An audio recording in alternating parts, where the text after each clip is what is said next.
What's up, geeks and gamers? It's Jeremy coming to you with another live stream, the return of the Gaming with Geeks podcast, back by popular demand. Mark has been threatening me if we didn't do Gaming with Geeks podcast, so he could yell at me about Nintendo. He was going to pull a Epic Mike on me, and he's just going to bury me and kill me. Mike couldn't be with us today because he is busy covering up his recent murder of Josiah Rises, but we are back with the live stream, and we've got a full crew here, and we've got a lot of video game stuff to talk about. So let's go ahead and give quick introductions. Ryan is here, fresh off of the Tom Brady retiring video for Sports Wars. That's true. It's crazy. I'm sure no one listening actually cares about that unless you're one of the, I don't know, the people that still play Madden somehow.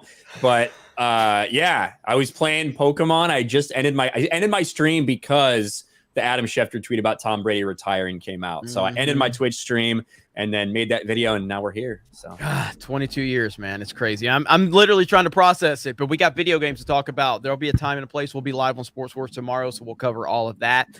Disparu, what's up, Disparu? Oh, I'm good. 4th of February, Dying Light 2. That's what I'm most interested in.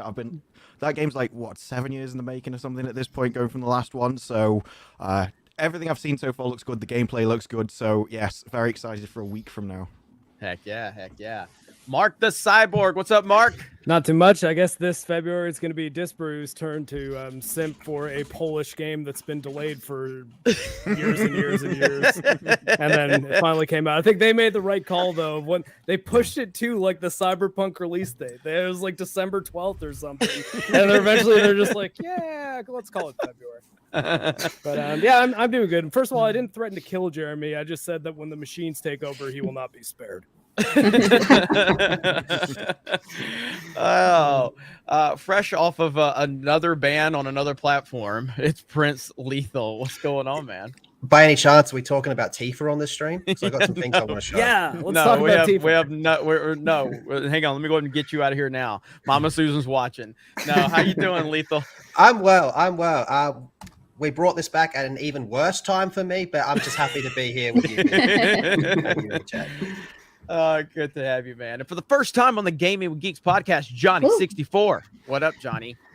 Not much. Thanks for having me on. As the other Nintendo guy here, I'm tired of talking about all these Nintendo rumors. We need a damn direct. And so hopefully that happens next month. And me and Johnny will go live and do a live reaction to that when it happens here on this channel. So make sure you're tuned in for that. Krista Nova, Splatoon. What's up? Oh my gosh. Hello. Yes, Splatoon 2. I'm so glad we brought that back because it is such a competitive game. It's a fun game, and a lot of new peeps to be joining us soon. Yes, we're having a lot of fun with Splatoon 2. I'm really enjoying it. So you're going to see a lot more Splatoon 2. Ryan's very happy about that one for sure. But let's get into the first topic. The first topic is something that is a hot topic in the gaming world right now. Now, all of us haven't played this game, but a few of us have. We're just going to give some general, thoughts on it for the few of us that have played it, and then everyone else will probably, have a different take on of the bigger picture. But that is Pokemon Legends. Is it? How do you say this? Arceus. Arceus? Is that it? Arceus? Arceus. Arceus. I say Arceus. It's Arceus? Yeah, that's what I say. Arceus. I was listening to Spawnwave earlier. I think it was Arceus. But I have never played. I have never played a Pokemon game ever, except for Pokemon Go. I did play Pokemon Go. Speaking of Pokemon Go, we have to. I don't know who created Pokemon Go, but I'm trying to figure out how we get them to have Pokemon go to the polls. I am cringing from the other side of the planet. It's so bad. it's so bad. But anyway, Pokemon. I've played Pokemon Go because obviously that thing took the world by storm. But I've never been a handheld gamer, and that's primarily what Pokemon games have been on. But this one with the open world look to it, obviously heavily inspired by Breath of the Wild. So I decided to try it out, and I'm pretty. I just got my first star, so I'm past that point, and I'm learning the whole basics of it. I'm enjoying it. I'm enjoying it overall. I will say it's way dialogue heavy. Oh my gosh, there's a lot of Yes. dialogue. In Now the I don't know if that's beginning? oh man, there is a lot. I'm still like at a dialogue point in this game where every time I think I'm about to really go explore, more dialogue. But Again, there's I kind get of a it. lot to know. Yeah. Like when it Yes. comes, especially like for you, Jeremy, you have literally no idea what Pokemon Right. even is, or Right. what HP or PP is, or what what types are good against other types and stuff. There's a lot to explain about Pokemon after 25 years of this franchise. Is it just like Yeah. a tutorial that once you're through it, the game like really kicks off, or is it like consistently lots of dialogue? It's scattered throughout. I would say there's a lot of story so far. I'm probably 5 or 6 hours in, and I've just started exploring out past the initial kind of starting area. Well, what But it's- about Breath of the Wild? Since we like to compare the two because there's obviously some similarities, with Breath of the Wild, there's not that much dialogue. They just throw you in and you just learn as you go. So would you argue the same thing with that, where it's like, well, there's a lot to learn? Because there's a lot to learn in Breath of the Wild as well. Yeah, I mean, for me, so as someone that, in Ryan's point, I don't know anything about Pokemon, and this is I think they recognize this is going to open up, not that Pokemon's ever had a problem with having players because it's a massive gaming franchise, but obviously this is going to open up different people to this franchise for the first time. So I do think that it helps me understand certain aspects of it. They're teaching you the basics of what a Pokemon is and, how this works, how that works. To me, it's still a little too dialogue heavy for my comfort level because it's just way too much. But that's just at this point. I guess I'm a few hours into the game now, maybe 2-3 hours into it, I guess. But I think that I've heard from some reviews that it will, once you get past that, the exploration kind of brings it, opens it up a little bit. And that's what you're really interested in from this perspective. Yeah, Breath of the Wild doesn't have a lot of that tutorial stuff. I mean, it has the basic kind of, bullet points, but it's not like this. But I do think that there's Breath of the Wild is a little more simple in terms of what the game is and what the world is, whereas Pokemon's a lot more complicated and a lot more complex in terms of what you're actually trying to do and what you're trying to accomplish. So I do kind of understand that perspective. But overall, as a newbie to the franchise, I'm enjoying it. I think it's cool as hell. Obviously, the graphics aren't the greatest in the world. It's kind of bland. It could have more colors. It could pop better. But I love the mechanics, I think, work really good.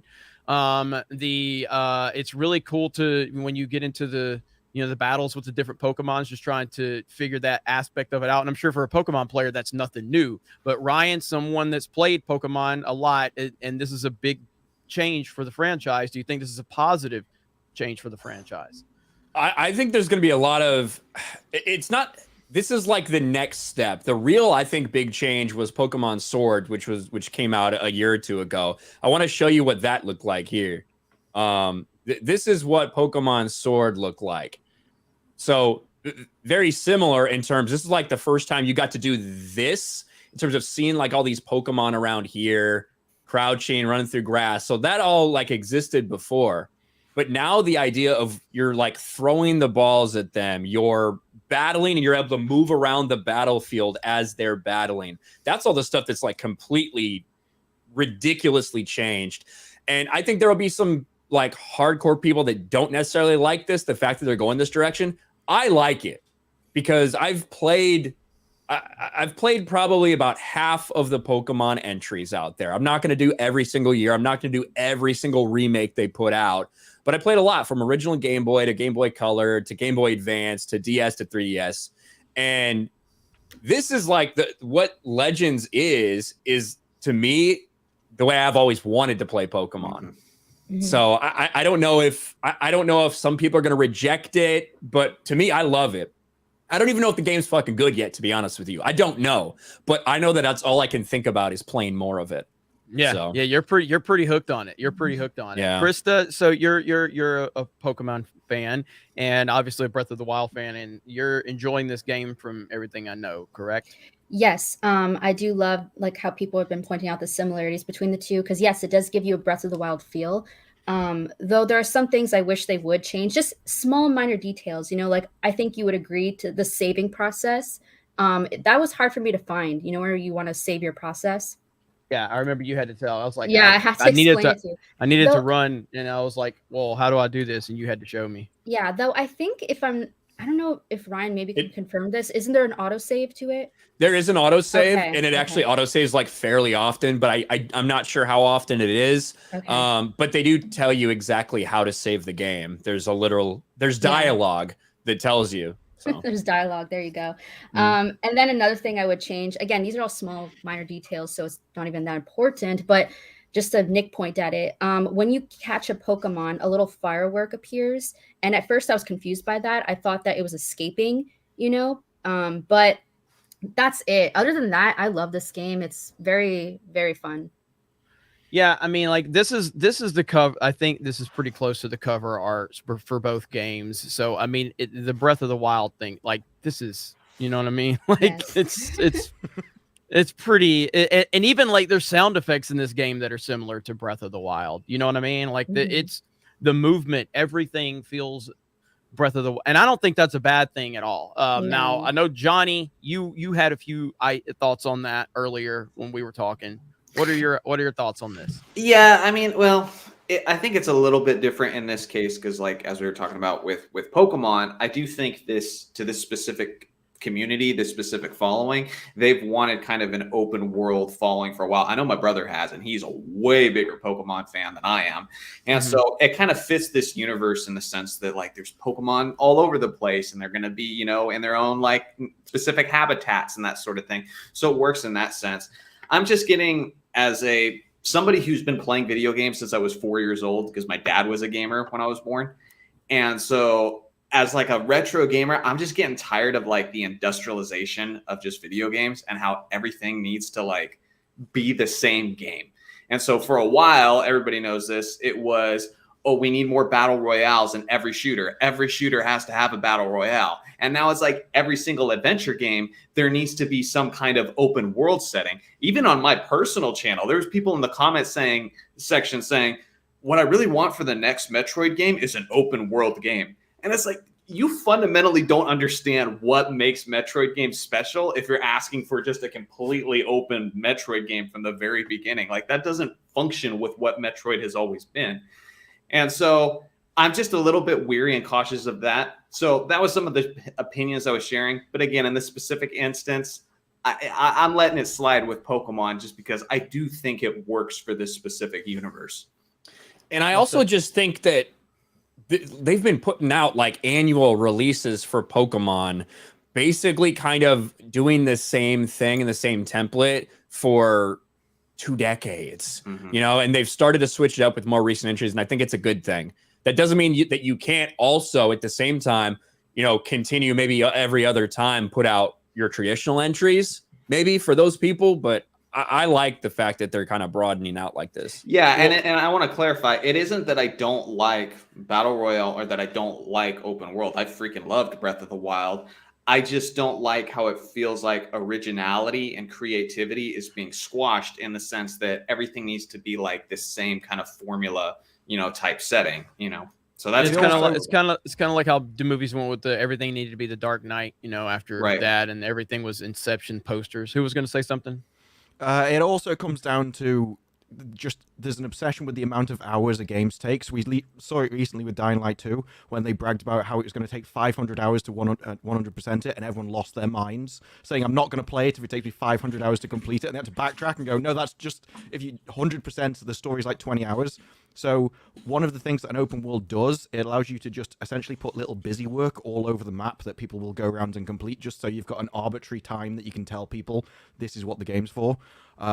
So I think there's definitely an argument for, especially with single player games, just a small, like more tightly made game, which is better for all the time you play it, just than making a big open world where you wander off and there's not really much to do once you get out there. Yeah.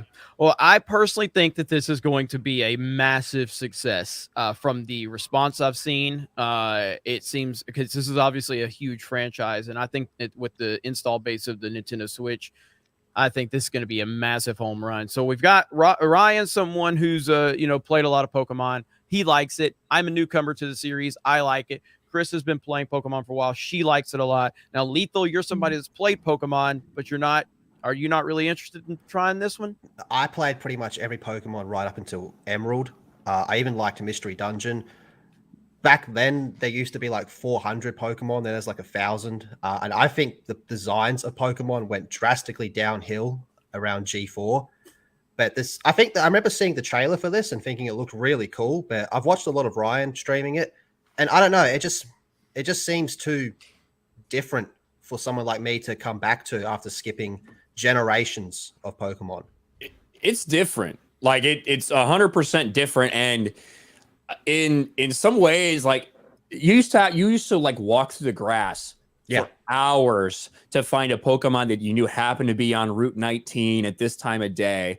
You don't have to do that anymore, but you do have to like grind out a lot of catching, but it feels like you're always in motion.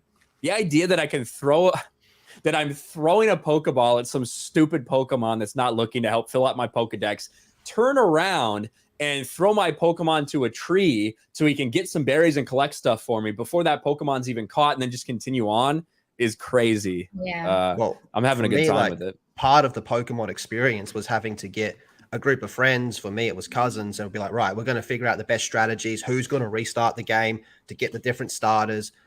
We used to do like the clone glitching, where you clone glitched with rare candies, and you exploit the Pokemon. Remember the daycare center with like the breeding programs? You exploit the breeding programs so you could breed like Charmanders and all that when you're on G3, and you trade them to other people. Like, to me, it was all playing Pokemon was a lot bigger than playing Pokemon. Like, there was a full strategy of a group of people you had to do if you wanted to get every Pokemon, and this just seems a bit more condensed in that regard. And I might be completely wrong on that, but one thing that I have been wondering is, because like obviously you're walking around and they're all running around the grass and you can see them and all that, what happens when you see something like Rayquaza, which is huge? Yes, so there's something called Alpha Pokemon, and the first time I ran into one, it was a Rapidash. It was a level 40 Rapidash Alpha Pokemon. I had no idea what it is because it hadn't explained it to me yet. I was like, "There's a Rapidash here." All right, I tried to like sneak up on him, didn't freaking work. I ended up having to fight him, and he beat the living fuck out of me. Like, it just completely destroyed me. Like, that's it. He just wrecked me. There's nothing I could do. Also, the Pokemon attack you, so you faint. Like, your character will faint, and you'll lose items if you faint. So you're literally dodging Pokemon attacks if you don't sneak up on them the right way, or if you don't throw your Pokemon quick enough, which is another thing that's crazy. But that's, to me, this is how Pokemon would actually be. Like, if I put myself in that world, this is what Pokemon would be like. You'd see these idiots running around out there. You see a bunch of stupid Bidoofs that don't know any better, just wandering around, coming right up to you. And you'd have Pokemon that would attack you. So. Can we talk about how good the music is in this game? The I don't music care is so about damn. Oh my god, it's so good. I know you don't, but Ryan has to make sure he doesn't completely praise this game. But no, the music is so good. I love the feel and the vibe of that. So Mark, I know you haven't played Legends yet. Are you going to play this? And how do you feel about Pokemon overall? Like, I'm not gonna play this just because I'm not really a Pokemon guy. X-Ray Girl, my wife, will definitely be playing it. I know that she's been working for the last 2 days, so she hasn't got a chance to. But I think she's gonna be streaming it tomorrow. That's actually secretly why I was kind of asking about the tutorial, because if it was, I'd be like, honey, play the tutorial before you start. That's what I did. Yeah, that's what I did. Yeah, because I can imagine starting I don't have a lot of experience with Pokemon, but I do have a lot of experience with JRPGs. JRPGs in general, like Japanese role-playing games, are very front-loaded with world building and tutorial stuff usually. So there's usually like a solid 2 to 3 hours where you're in the intro and you'll eventually get through it, and then the gameplay loop will sort of start. But there's often very heavy tutorial segments, and it sounded like this would be the same. I did think, though, that when you guys were talking about Breath of the Wild not really having a tutorial, I disagree with that. I just think it was integrated in a really interesting way, because they have you do those first few shrines where on each one of them you're getting a new ability, and all the puzzles are structured around that ability. So you get like a little pop-up of like, this is magnesis. You can pick things up with it and drop them over in different places. And then you have a puzzle where you then have to do that. You can't get through that puzzle, that shrine, until you've learned how to use those abilities. So by the time you're out of that dungeon, you know those abilities. And I find organic tutorials like that are usually a lot better than 100%. here's a Yes. wall attack, especially for replays. Because man, there's nothing worse than going back and trying to replay a game like that you know inside and out, and having to be like, yeah, skip dialogue, skip. Okay, yes, I know how to play this game. Yeah, Well, you're right even- about that. You're right. Even ahead, with Johnny. the memories and Breath of the Wild, like there's 12 memories that you have to gather up, and that tells you the story of what Zelda's role is in all of this, what the champion's role is in all of this, and it's like you can get those whenever you want, but that's kind of organically like even telling you the story as you go along and gives you an understanding of how it's all playing out. And so, but that's very much spaced out. It isn't just like an exposition dump of here's what's going on all at once, you know? Right. Does- Yeah, absolutely. Does this game follow the basic Pokemon structure? How you pick your starter? By the way, always pick the fire one. Yes. And do you take on whatever the equivalent is to Team Rocket? Do you go through the 8 gyms and do you take on the Elite Four? Does it No still follow that gyms. basic structure? No, I don't think there's gyms. So this one is you're time traveling. They haven't really explained how or why, but you fall through a space-time rift, and you're there like before the first game. Like they just invented the Pokeball. They really have no idea about what Pokemon are. You're writing like your Pokedex, I'm pretty sure, is on paper and stuff. So they don't have gyms established because people aren't really doing that with Pokemon yet. There aren't very many people that even understand. So I think I think probably like the alpha Pokemon in some way are going to end up being the types of like gyms or whatever, if I had to guess, but I don't really know. So are you what's saying the this might goal is this a prequel of sorts then? Oh yeah, Okay. Okay. for sure. That makes sense. So I what's guess the they goal could then? have called it Pokemon Legends or Pokemon Origins, and they went with Legends. God, thank God they didn't say Origins. Almost everything's either Legends or Legends Origins or is a- Rises. or They could have said Rise of, Pokemon yeah. Rises. Pokemon Rises. Rise of the Pokemon. Yeah, Rise of the Pokemon. Go So ahead, right Ryan. now, basically, your goal right now is to help this town, which is centered around these people that are survey teams. They're trying to learn more about Pokemon, but there's a lot of problems right now between the Diamond Clan and the Pearl Clan, who hate each other, but they both have different Pokemon right now that they kind of idolize that are going crazy, and they don't really know why. So that's kind of what the mission is in the start. Do you have like your Professor Oak equivalent? You do. And I've been making a lot of jokes about him, that he's not supposed to be around young children. Just like Professor Oh my Oak, gosh. who used to hang around Ash's mum quite a bit when the dad wasn't there. Does it also have like remember in the old ones you could have your rival and you could name him anything you wanted to? I don't think I haven't seen being able to name him, and I don't know who your rival might be as of yet. No. No, But rival, I okay. think there's a chance that you might turn one of the clans against you, but I don't know. I have to find out. But I don't think you've been able to name your rival for a while. Oh, really? See, that just shows you how far back I Yeah. am with all this. Yeah. I'm back with the link cable days, man. That was when I played Lethal. Yeah, it was the good old days. And neither of our names, I guarantee, neither of them are stream appropriate. Yeah, I I heard think, that. guys, correct me I if just I'm named it wrong. my brother's name. With this though being called Pokemon Legends, like having a prefix that is not just Pokemon Arceus. Like this is a spin-off though, right? Like I'm assuming the intention is that the next Pokemon, whatever they call it, a color or a weapon or something, will be the next like main Pokemon game that'll be kind of more what Lethal's looking for. Whereas this seems like, hey, this is the more open world kind of third person adventure game spin-off. Like it would be kind of like saying, I haven't played Halo in forever, but I played this Halo Wars game and I'm just like, man, it's What's going on? Different. yeah, this is Yeah. not like the Halo I remember. It's like, yeah, well, it's a That's a real-time fair strategy point. spin-off. Like, Yeah. it's not. I the don't same understand type how of the game. continuity of Pokemon works. So I mean, I guess Ryan or Krista can answer that better than I can. But like, Ryan, how does the continuity work? Like with this, like, are they all intertwined in the same universe, or is this potentially a spin-off game because it's titled Legends? Well, they're in the same universe, and this is I guess it's a spin-off if you want to call it that, but it takes place before. So you have a kid who's living in like the current day of Pokemon, and he gets sucked into some time warp because some Pokemon's like, all the people that live here are absolute idiots, and they obviously need the help of a 15-year-old boy. or girl, whoever you choose it's going to be.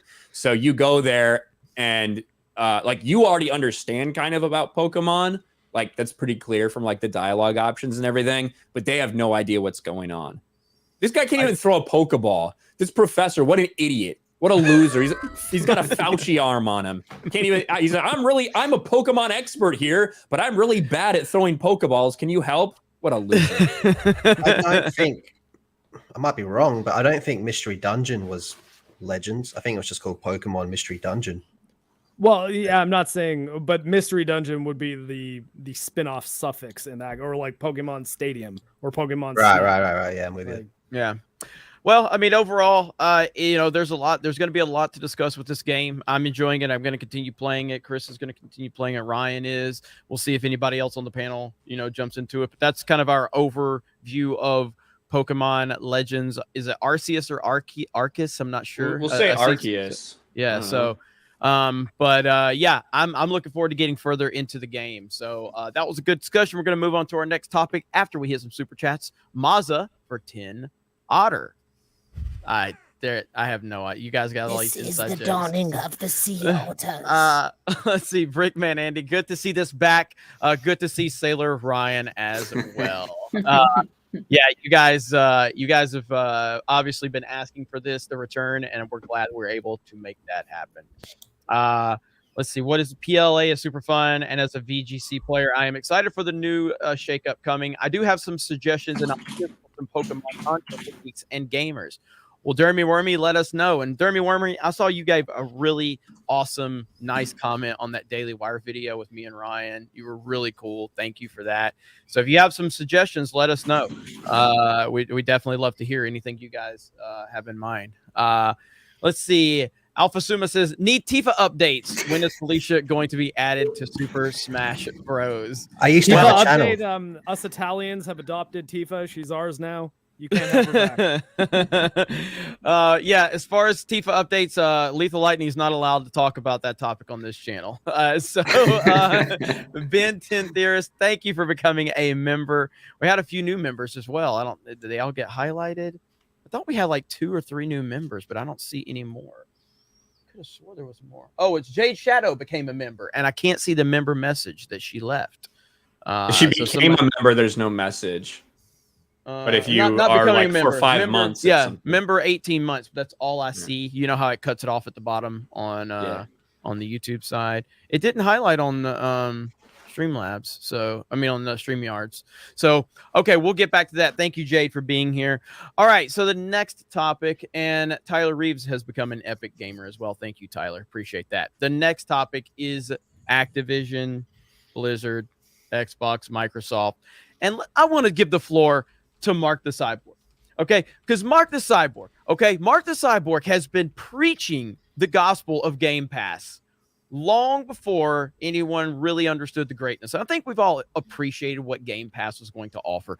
But Mark has always been telling us Game Pass is the game changer. Game Pass is what's going to really take Microsoft to the next level. Mark, the floor is yours. How do you feel about this entire situation and Xbox's future with this purchase? I've got sort of mixed feelings on it because I think from my subjective point of view, meaning like through the eyes of Mark the Cyborg, this is kind of a good thing for me because most of the Activision games on PC, you'd have to use the Battle.net Blizzard launcher, and I don't really like using it. It's kind of slow. It sort of looks like crap, and there's like 4 games on it, so it's kind of like, why have a whole launcher just for this thing? So with Microsoft owning it, now the Activision games will probably just be on Steam because Microsoft seems to be pretty good at just doing day one Steam releases.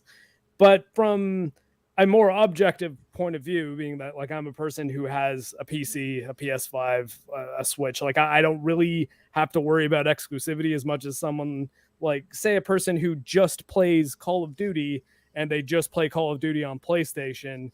This might be bad news for them. So I do kind of feel for those people. Now Microsoft has said that they're going to be honoring existing contracts and keeping games that exist on platforms on them. I think all of that is very sneaky language to say they're already working on Modern Warfare 2022 for PlayStation. So that's going to be coming out, and maybe another Black Ops, whatever. But after that, like I don't think when you see the follow-ups to PlayStation 6 and Xbox Series Omega or whatever the hell they end up calling it, I don't think you're going to be seeing Call of Duty on PlayStation at that time. So I don't know. I don't think it's necessarily an awesome thing. And also, whenever we have centralization, it's Disney owning Marvel, Fox, Star Wars. Like it's that, but in video games now. Microsoft isn't doing as terrible a job for the most part as Disney has been with its properties, but you know it remains to be seen how it all shakes out. So I don't know. Cautious optimism, I guess. I have a question about how carefully worded it was, because when I saw what Phil Spencer tweeted out, I thought it was interesting. So this is after, right? After they have already made a declaration about honoring all existing contracts. They already said that when they made the purchase.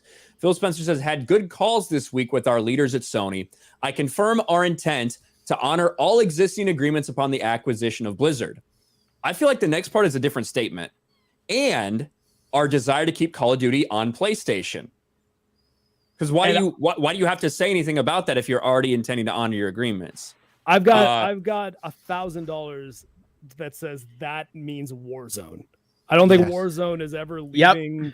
I agree. PlayStation. And PlayStation put out a really passive-aggressive thing, which was along the lines of they better hold the contracts that we've already got with them. It wasn't nice and polite or friendly in any way, shape, or form.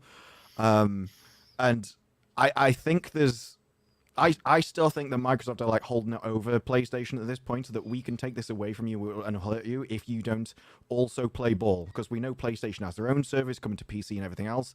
Xbox want that because they own Windows, so they see it as a bit home turf for them. And I do think if PlayStation keeps saying, no, all of our stuff is going to have 2 years of exclusivity, and it's like, no, we're going to keep all our stuff to us, then Microsoft might turn around and go, well, we'll just do it with our stuff as well then.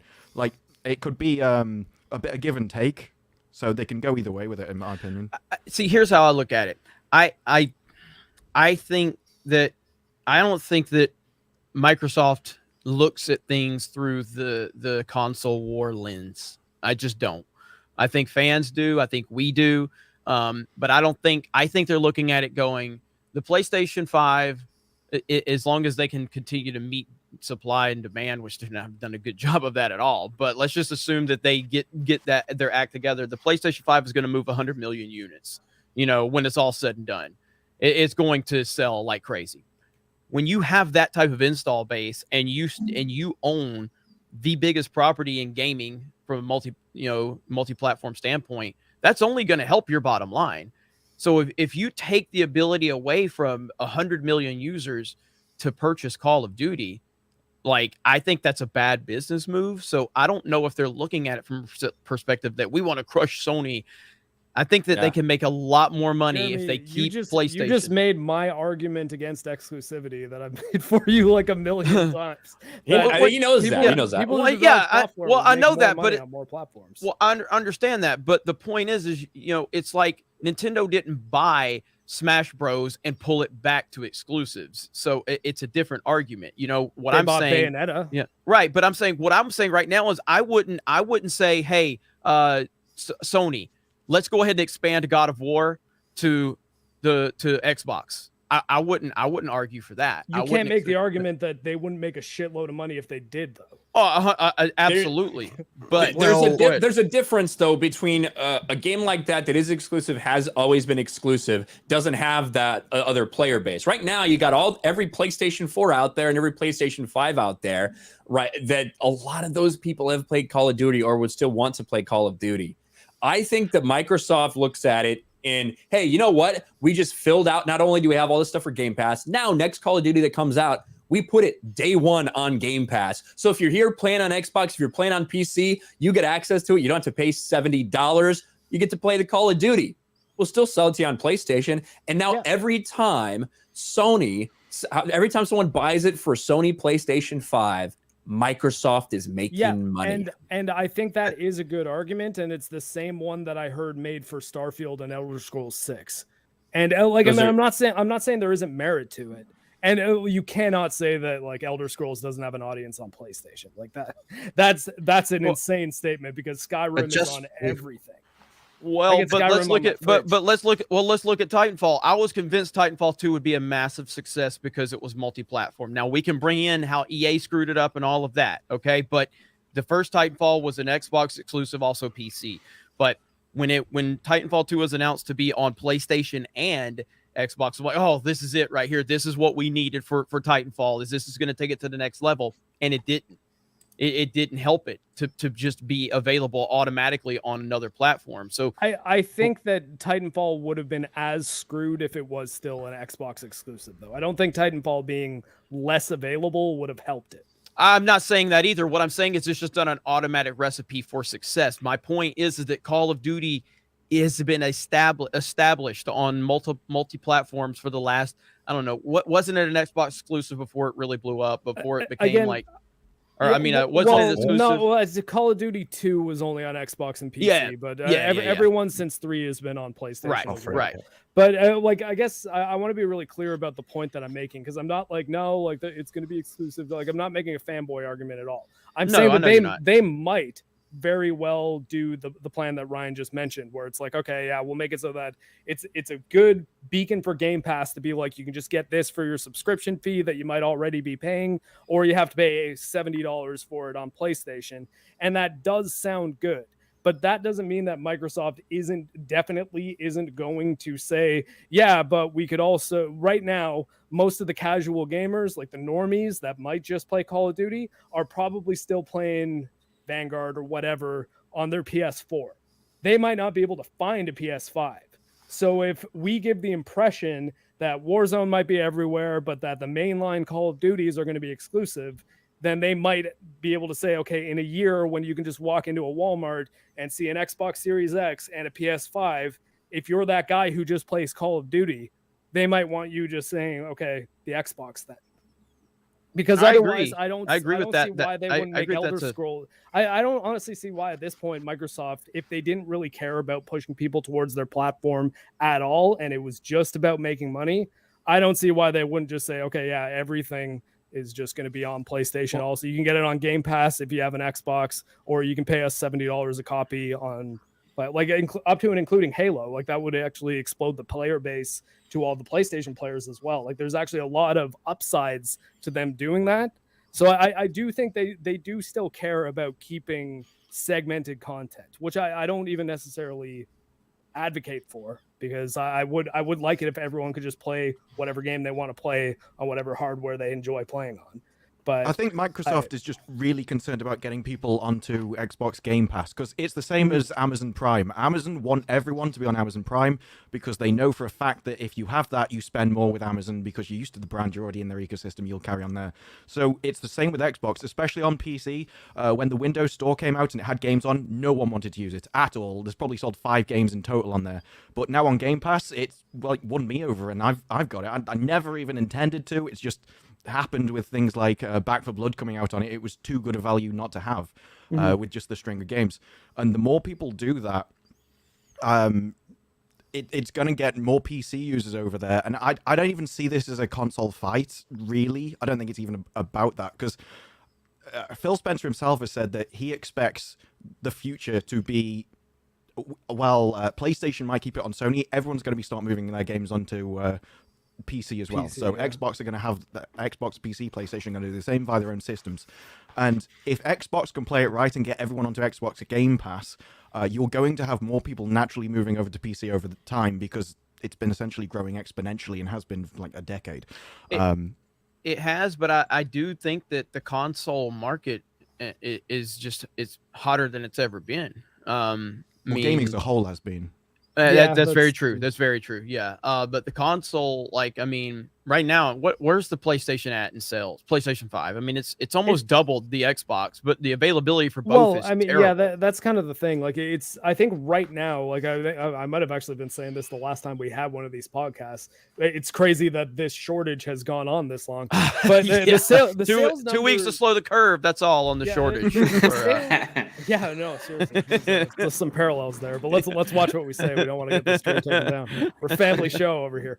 But But what I mean is, I think that the real test for which of these consoles is going to be selling better are when we get to the point in history that I mentioned earlier, where Johnny can get off his shift at the construction site, say like, today's payday. I'm going to play that new Call of Duty game. Stop at Walmart on the way home. There's an Xbox, there's a PlayStation. They're both in stock. They both cost about the same amount of money. Which one do I buy? Like that situation is fiction right now. Once it's to the point that is just every day, because I mean, do you guys remember like a month after PS4 and Xbox One came out, you could just go to Best Buy and get one of them if you wanted. It wasn't really that hard to do. You didn't have to go on a website or follow Wario64 on Twitter. Like you could just buy a console. That's how I got mine from Walmart. Yeah, exactly. So I think that console sales right now are they're kind of a tricky metric to even use for anything, because it's like, well, they're all just kind of sold out everywhere all the time, except for Xbox Series S. And that I see that all the time. Yeah, that one, even I see it around here in Canada. But I think that the tricky thing there is that a lot of people kind of think of that as the not good one. Even though I think that, like, I think honestly, if you're a PlayStation player and you want access to like the Game Pass world, that's your easiest in. Just understand that it doesn't have enough storage that you're going to be able to functionally use it as your primary gaming machine, because you can install one Call of Duty game on that thing and it's full. But I mean, if it is the kind of thing that's just like, okay, well, I want to play Halo Infinite, and you go and play that, and then a couple months later you reboot your Game Pass subscription and play another couple games, like it'd be perfect for that. But I don't know. I think this whole thing, like to bring it back to Activision, it's a very interesting move. What I'm mostly interested in, though, with it is how it's going to affect the teams at Activision Blizzard now that they're not all going to keep being shunted towards the big money-making projects. Because that's been happening with Activision since like the Tony Hawk era. Like it got to the point that like Neversoft was making Tony Hawk, and then they got Treyarch to start making some Tony Hawk spin-offs. And then it kind of became Guitar Hero for a little while, and Activision was just trying to get all their teams making Guitar Hero Van Halen. You guys are making Guitar Hero Green Day or whatever, or I think it was Rock Band for Green Day. Rock Band. Point it was is, Rock Band. I had it. But the Activision one was Guitar Hero. Yeah. And now it's like every single Activision team seems to be working on an aspect of Call of Duty. All the Blizzard teams are kind of working on different parts of like Overwatch and Diablo. Like Vicarious Visions got kind of folded into Blizzard to make Diablo 2 remastered.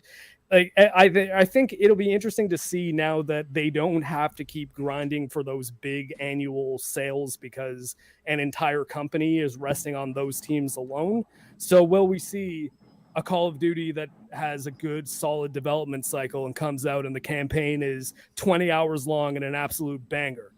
Because Activision hasn't really had the bandwidth to do that, but now they might, because Microsoft doesn't need that return every year. Like I think Ryan's made that point about, I think it was Ryan, about maybe not making Call of Duty annualized anymore. I think and I think that's a good choice should be to stop that. And while that's again, it's hard because you can't dispute the success of Call of Duty every year. We can say what we want. We can say the game just sells like crazy. Now, I've enjoyed all three of the last Call of Duty games. I've enjoyed Vanguard, Cold War, and Modern Warfare.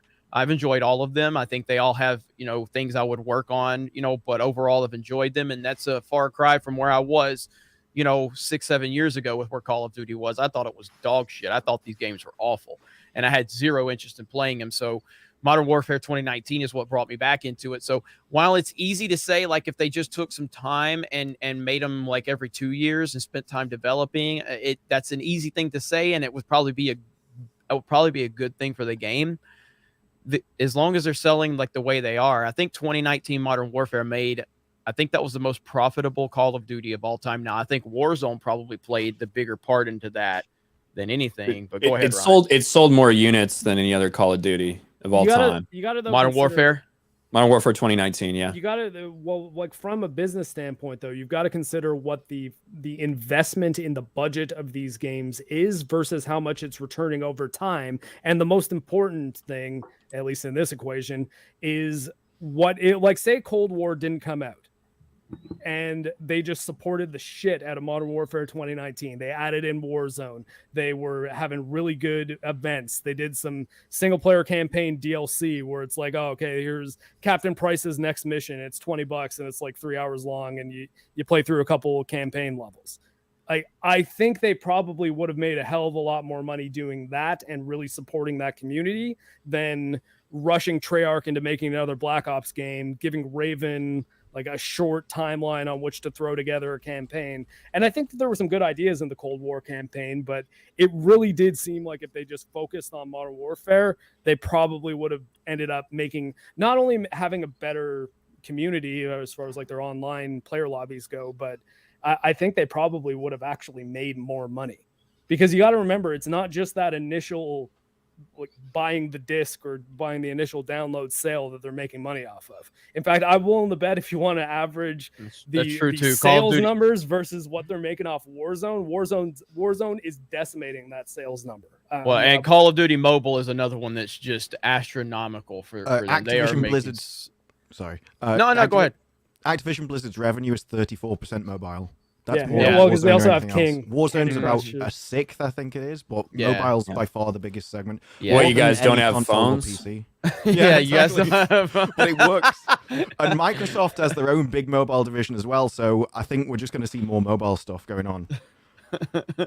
I mean, it'll look. I think Phil Spencer's pulling it back to the original topic of it. I think Phil Spencer's language is vague intentionally, and it leaves the option, because I don't think they know exactly what they're going to do right now. I don't think that they've made the decision to go, we're not going to have Call of Duty, the actual game, release on PlayStation after the contracts. I don't think they've made that decision at all. But I think that the decision I don't even think there is a decision to be made that they're going to leave Warzone available on every platform they can possibly have it on. So I don't think that that's even a discussion they're going to have. The discussion. But what about Warzone 2?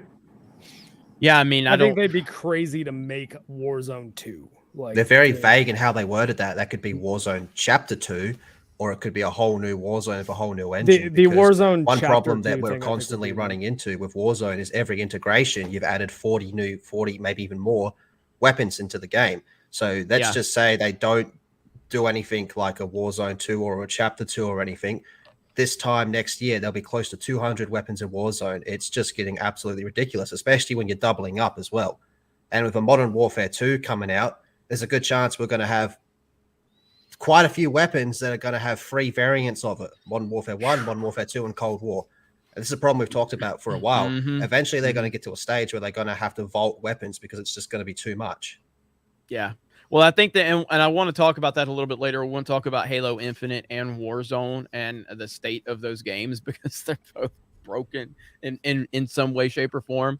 They're obviously playable. I'm pretty sure Rebirth Island is still playable, very, very playable, but the new map is absolutely trash on Warzone. At least it was a few weeks ago. Big Team Battle on Halo Infinite was still broken, but I guess Disparu told us they sent an update. We fixed it this time, and I don't know. We'll talk about that a little bit later.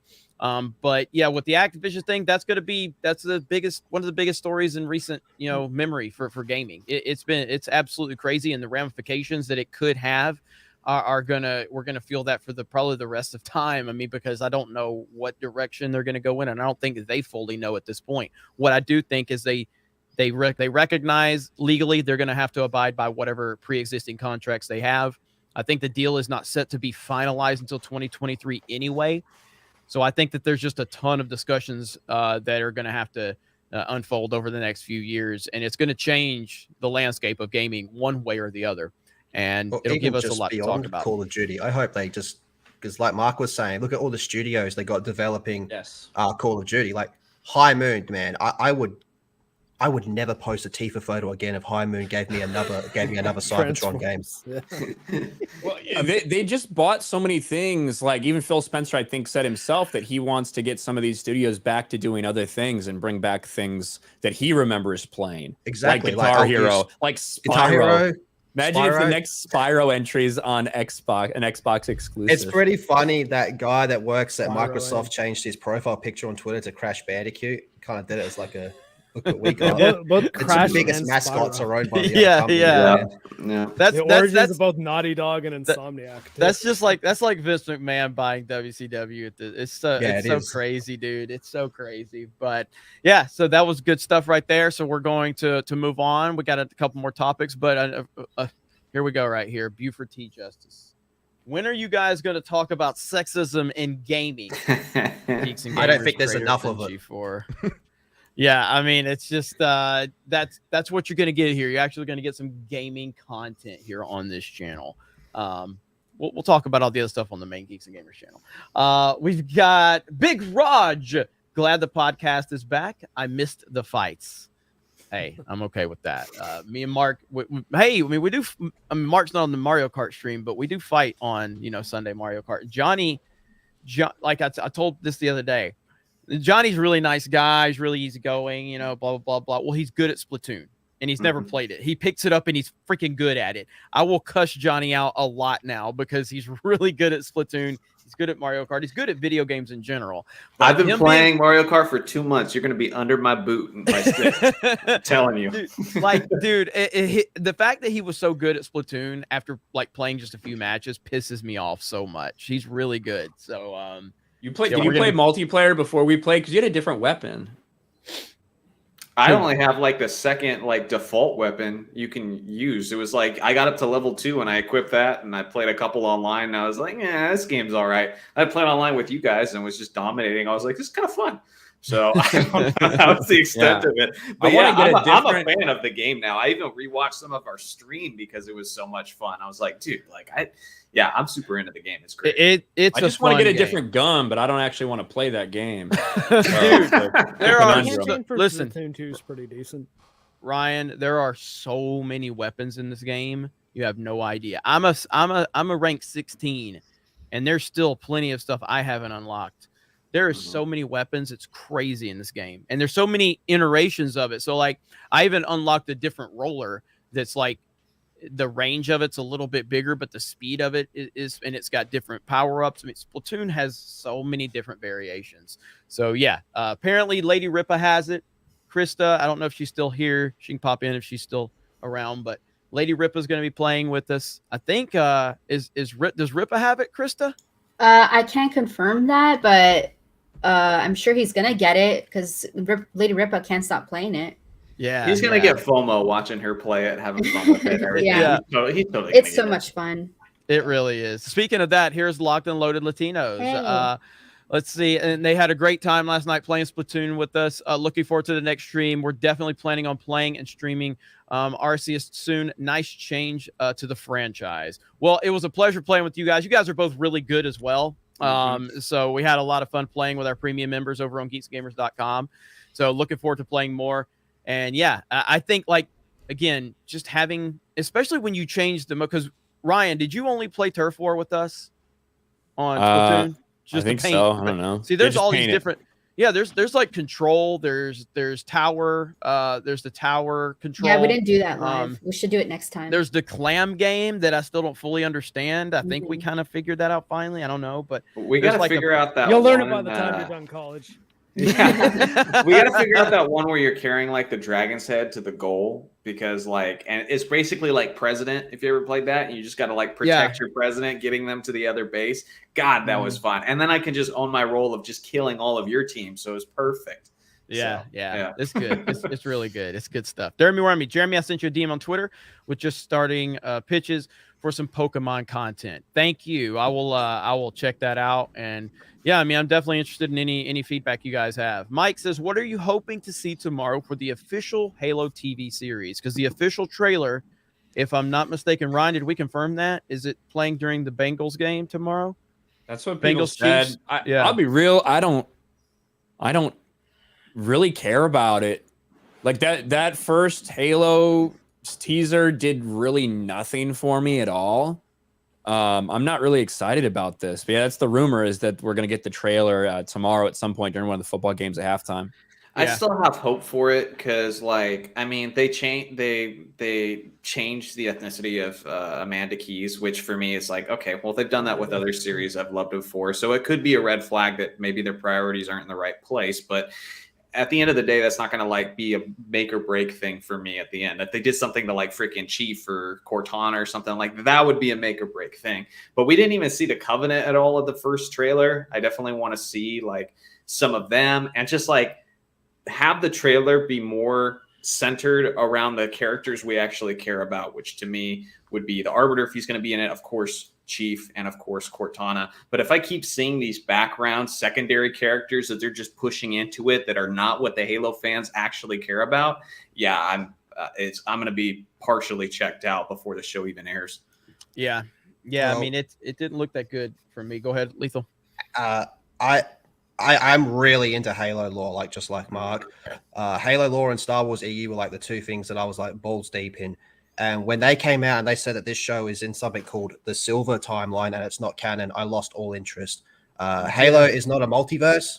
It's A to B. And a lot of hectic shit happens in between. So the fact that this isn't canon, I just do not care about it. I think that shot of High Charity, I thought that looked awesome when they showed High Charity. That was like a whoop moment for me. But Chief's suit looks pretty good from what I've seen. Chief's suit looks pretty good. I remember when they showed the first teaser, I was looking at the Spartans going, are these Spartan 4s? And then they're showing High Charity. I'm like, wait, Spartan 4s, High Charity? This doesn't make any sense. And then they came out and they said, well, I'm only assuming they're Spartan 4s. And then they came out and they said, like, well, it's not canon. So it not being canon, I don't care. I think it's a real big missed opportunity. There's a lot of stuff they could adapt from books or comics to tell an amazing story, or they could come up with something completely different and fit it in with the story as well. But instead, they're doing their own timeline, and I just do not care. It just sounds like the gamers' version of Star Wars all over again. You know, this is going to be Disney expanded. That's what I'm saying. It sounds like they have the whole expanded EU, and they just want to disregard it because they want to do things their way. I mean, there's already one character that they're talking about, this human character that is raised by the Covenant. So we're going to have a POV from her, and they're probably going to use it as a way to like use her as a way to humanize the Covenant in weird ways, which I get. See, there is a lot of, but not through her perspective. It was a holy war. It was kill humanity, wipe them out. Exactly. But if you're going to do that with a character, do it with the Arbiter. We already have. Yeah, because Arbiter's the one that goes, wait a minute, these guys are fucking lying. Or pick any new member of any of the Covenant races that you could have as a POV character to show people the Covenant. Like that, a lot of the books are told from the Covenant perspective, or like the Elite's perspective, where it's like you follow a teenage elite as he's going through these warrior trials, and then eventually joining the Covenant and becoming one of the actual elite soldiers. And that stuff's cool. Like it was fun reading those in books. There's this. I think they have a series of them. I'm pretty sure there's 2. I only read the first one, though. It's called Halo Evolutions, and it's like a book of short stories.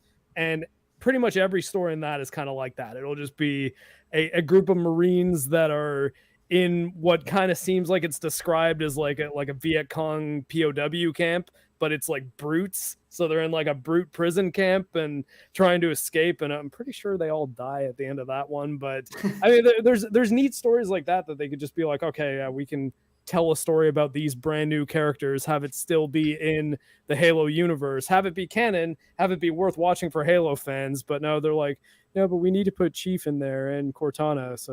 And let's not worry about adhering to the lore very well. So it's not a bunch of random black people that aren't supposed to be black.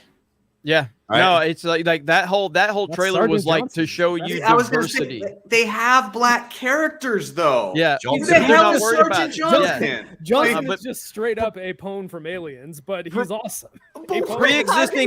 Pre-existing diverse characters do not count in woke Hollywood. They have to create a new character. That way you criticize the new character because they're, ignoring the old characters. And then when you criticize the new characters because you're like, why are you moving away from, you have these diverse characters that you could acknowledge, then they're going to call you a racist or a sexist for criticizing it. It's all because they're using them as their chess pieces to get you to complain so they can call all the fans racist and sexist. But I don't think the Halo trailer looked good in terms of, I mean, obviously, yeah, Chief looked good. It was like really good. That was a really cool shot. But everything else surrounding that, I have no interest in this Halo series. But I am going to watch the trailer so I can roast it if they're not going to strike us, because apparently they were blocking videos that were showing any clips of those trailers. So I don't hate the casting of Natasha McElhone as Dr. Halsey, though. I liked her in Californication. Yeah, Good show. well, it's just sad because like the show and the lore is so naturally diverse. Even just like going through the game with Sergeant Johnson, Cortana being a huge character, like Master Chief's one of the white dudes, and you like never see his face. And even when you like did later on, it's like I hated it. And Yeah, I know. Even seeing that much of his face, I was like, get that the fuck off my screen right now. And then all of the UNSC troops, you got like the Australian guy, sounds like Lethal Lightning's in there with a rifle. And then you got freaking Martinez in there, just like making all kinds of jokes and quips and stuff. It was so like naturally, organically diverse.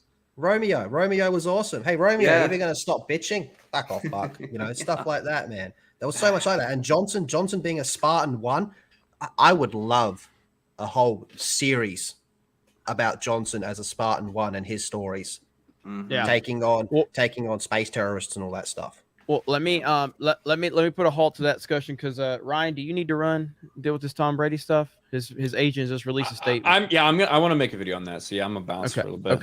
Okay. So give us a quick kind of introduction to this Respawn thing since you did the video for the channel, and then you can bounce and take care of that. Sure. So we've been wondering about the future of EA and what they're going to do with Star Wars, because of course, you know, they had that exclusive license for a while and that has disappointed literally everyone. People that are massive fans of Disney Star Wars, people that hate Disney Star Wars. You can't deny that what they've done with that exclusive gaming license has been very disappointing. But the one big success they had was really the last one, Jedi Fallen Order. So people have been waiting for an announcement for when will Jedi Fallen Order 2 happen. Well, we got an official confirmation from EA that Respawn is working on the sequel, the next Jedi game. They didn't say Jedi Fallen Order 2. They said the next Star Wars Jedi game, which I don't think that means they're going to not make it about Cal Kestis. I just think it's going to be like... Not called Fallen Order 2. I think it's going to be Star Wars Jedi Rise from Darkness or something dumb like that. You know, like I think that's probably what they're going to do next. But in addition, we found out that Respawn is also working on a first-person shooter. And the person involved with that is someone who was with LucasArts in the 2000s. He was there for when they made the original Battlefront games, you know, the ones people actually liked. Force Unleashed, a bunch of stuff that released during that time frame. So the fact that he's working on it, I think, is really good news. Hopefully he can recapture some of the things that the LucasArts of old was really extremely good at. And what will this first-person shooter entail? Nobody really knows. Also, they got the guys who made XCOM that just, you know, branched off and had their own little studio now. They're going to be making a strategy game for Star Wars for Respawn. So they have 3 Star Wars projects in the works, which is kind of nuts. But I think that's probably got a lot of people excited because I like what Respawn's done lately. Well, I mean, in your opinion, and I would like everybody's opinion on this, and then Mark, I'll share your screen. In your opinion, Ryan, is Jedi Fallen Order the single best thing that Disney Star Wars has produced? That's a good question. I mean, maybe, yeah. Probably. I think is. all of it sucks. And I think the idea of cramming in Cal Kestis' story in there and having him face Darth Vader is so stupid. Stop putting Darth Vader in everything and letting people escape. If you're going to put Darth Vader in something, have him literally murder everyone.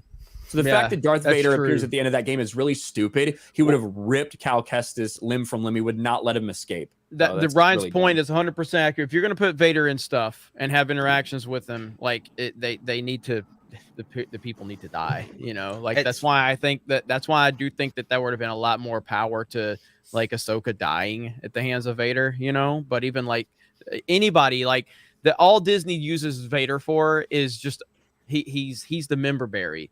You know, like he's the guy, like, and he's always going to be that guy because they can't create anything remotely close to Darth Vader. So they're just always going to use Vader as like, hey, this guy, this girl, this trans person, they all fought Vader at some point in time and they all lived to tell about it afterwards. You know, Vader really respected them. I didn't realize that Rogue One is the movie where Vader does the most like kind of brutal killing, especially as far as Disney Star Wars goes. And it's a movie where all the main characters die. He does not kill a single one of those main characters. On top of Brian's point, though, with Vader being ruthless, and to answer your question about what's the best Disney Star Wars, I think it's actually was it 2014, 2015 Marvel Vader series? Back when I still had hope for Star Wars. They had a story called Vader Down, And that's the one where he's surrounded by all the rebels, and he says, "All I'm surrounded by is fear and dead men," and he kills all of them, and he's like bringing down ships and all that. So sick. Not one of them survived that. But anyone could beat Vader these days. I mean, I'm sure. What's his name? Bloody. What Grogu could probably beat Vader now.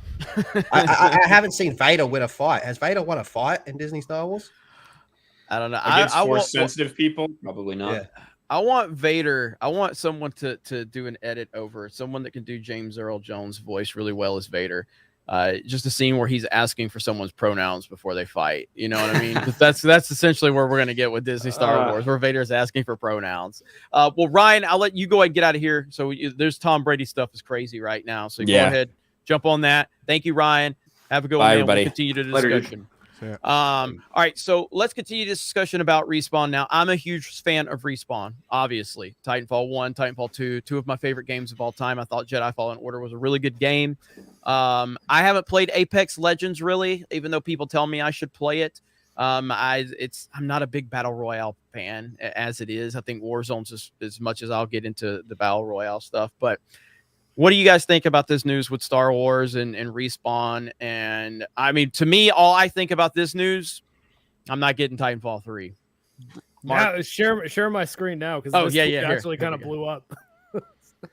So it was my reaction. Respawn has announced 3 new Star Wars games. Then my reaction, unless one of them is called Star Wars Titanfall 3, I don't really care.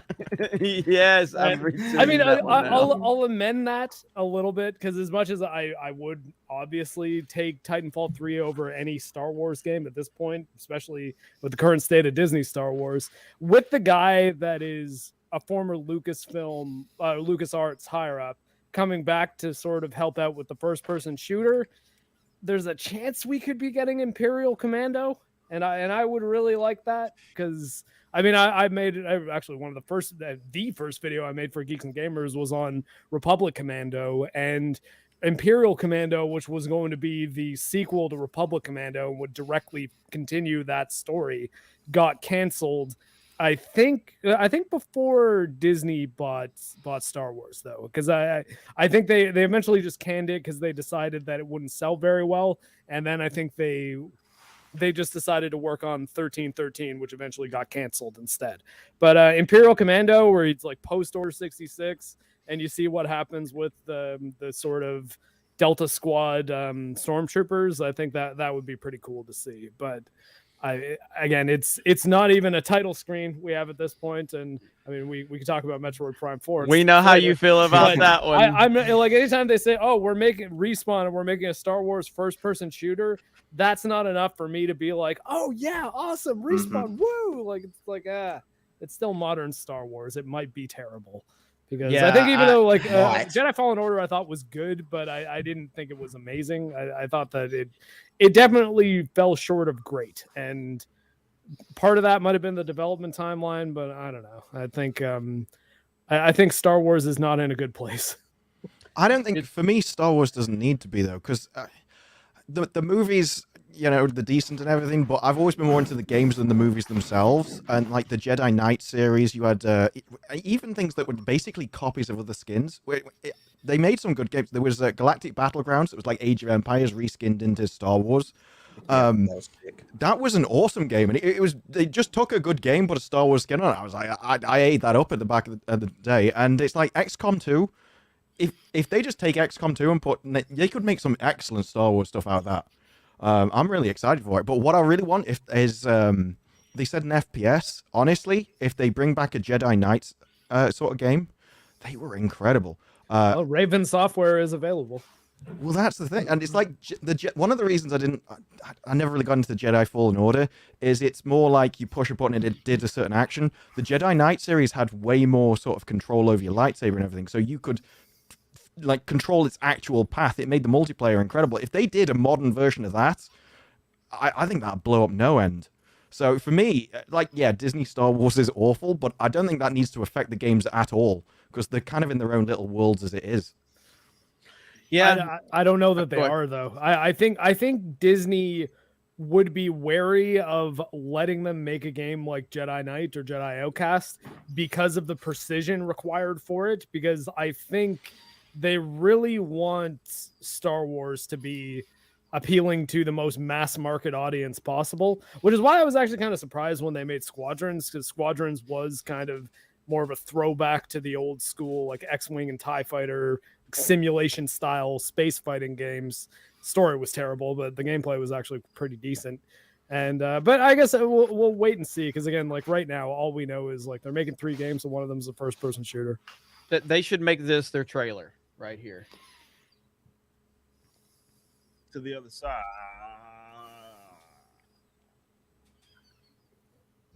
Oh shit! What the fuck, man? Ain't nobody warned me or nothing that nobody spider was gonna pop out. What the fuck is this? Ain't nobody warned me. Eric truly is the best of us. Oh man. Oh man, it's so good. But yes, so for me, again, as someone that really likes Respawn, really appreciates everything they've done. Any announcement that's not Titanfall 3, I'm not really, I can't find any excitement. Then you add the fact that Disney Star Wars is so bad. And look, I'm someone, I like Battlefront 2017. Okay, I do. I enjoy the multiplayer. I do. The campaign was shit, but I enjoyed the multiplayer. And as a matter of fact, I saw a report that I guess it was broken. So I turned it on the other day and played multiplayer. It worked really good for me still. I don't know if I was missing something or whatever, but I heard reports that it was broken where players weren't dying. They were just shooting each other over and over again, and they weren't dying. But I played through multiple matches on Supremacy, and it worked fine for me. I still think the game is really good. Battlefront 2017, really good. The multiplayer, I enjoy it. I would play it. I'd still play it right now. I mean, I think it nailed. And the good thing about it is I haven't played that game in a year probably until I turned it back on. I guess that was now it's split between OT, prequel, and sequel era. So you can just play in the prequel era or the OT era. You don't have to see Rey Skywalker or anything like that, which I appreciate. But yeah, I like it. The Old Republic's always been my favorite area. Like Knights of the Old Republic and Star Wars The Old Republic were incredible games. So you can make games and go back in time and completely avoid anything Disney Star Wars at all. It just depends how much influence they would have over the stories when it came down to it.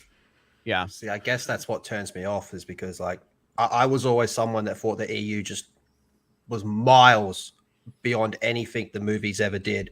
The movies are pretty meh compared to the EU, in my opinion. So the idea of them taking inspiration from the EU, we've seen what they do when they take inspiration from the EU, and all it does is just offend me. Yeah, I mean, that's I don't know what the player base is like for 2017 still, but if it does have a healthy player base, if I could find some people that want to play that shit with me, I'll play that. I'll fucking live stream it here. Only if I can main Ray. Battlefront 2, if that's what you mean, that still has a player base, because launched in an awful state, but apparently they fixed it all, and then they did start giving. Oh wait, hang on. To the 2017 or 2019? 2017, but it was 2019 when they got their head out their ass. Okay, yeah, so it is 2017. So yeah, Battlefront 2 is what I'm talking about. This. Bruce. Yeah, they fixed all the issues. Then they started giving away for free and stuff, and a load of people went back. So it did have a big surge in popularity. So I imagine it still does have a decent player base. That was one of the issues with it. It was a case of once you have a bad launch, it's so hard to bring a game back. And so even when they put the work in, they couldn't really get it back. To this day, there is still people, and I still see it from time to time, there's still people that think it still has the crazy loot boxes in it. Yeah. Just because of how bad that launch was. And what's bad about that is, so when the trailer came out, the trailer blew everybody away. They had so much goodwill because of that trailer, and that was before The Last Jedi. People were hyped as hell, present party included. And they had so much momentum going in it. Because the first Battlefront, 2015, that one had a lot of problems too. I liked that game. I enjoyed the hell out of the multiplayer. It didn't have a campaign, but I enjoyed the multiplayer. And I have no regrets on that. I think the multiplayer was really good. But there was a lot of problems with it because there's no campaigns. And then they bring the trailer out, and they had a lot of goodwill. Then the game released and the loot box controversy. And then the campaign was so bad on 2017 on Battlefront 2. did not save that game. Oh man, it was so bad, and we all knew. I'm a good guy now.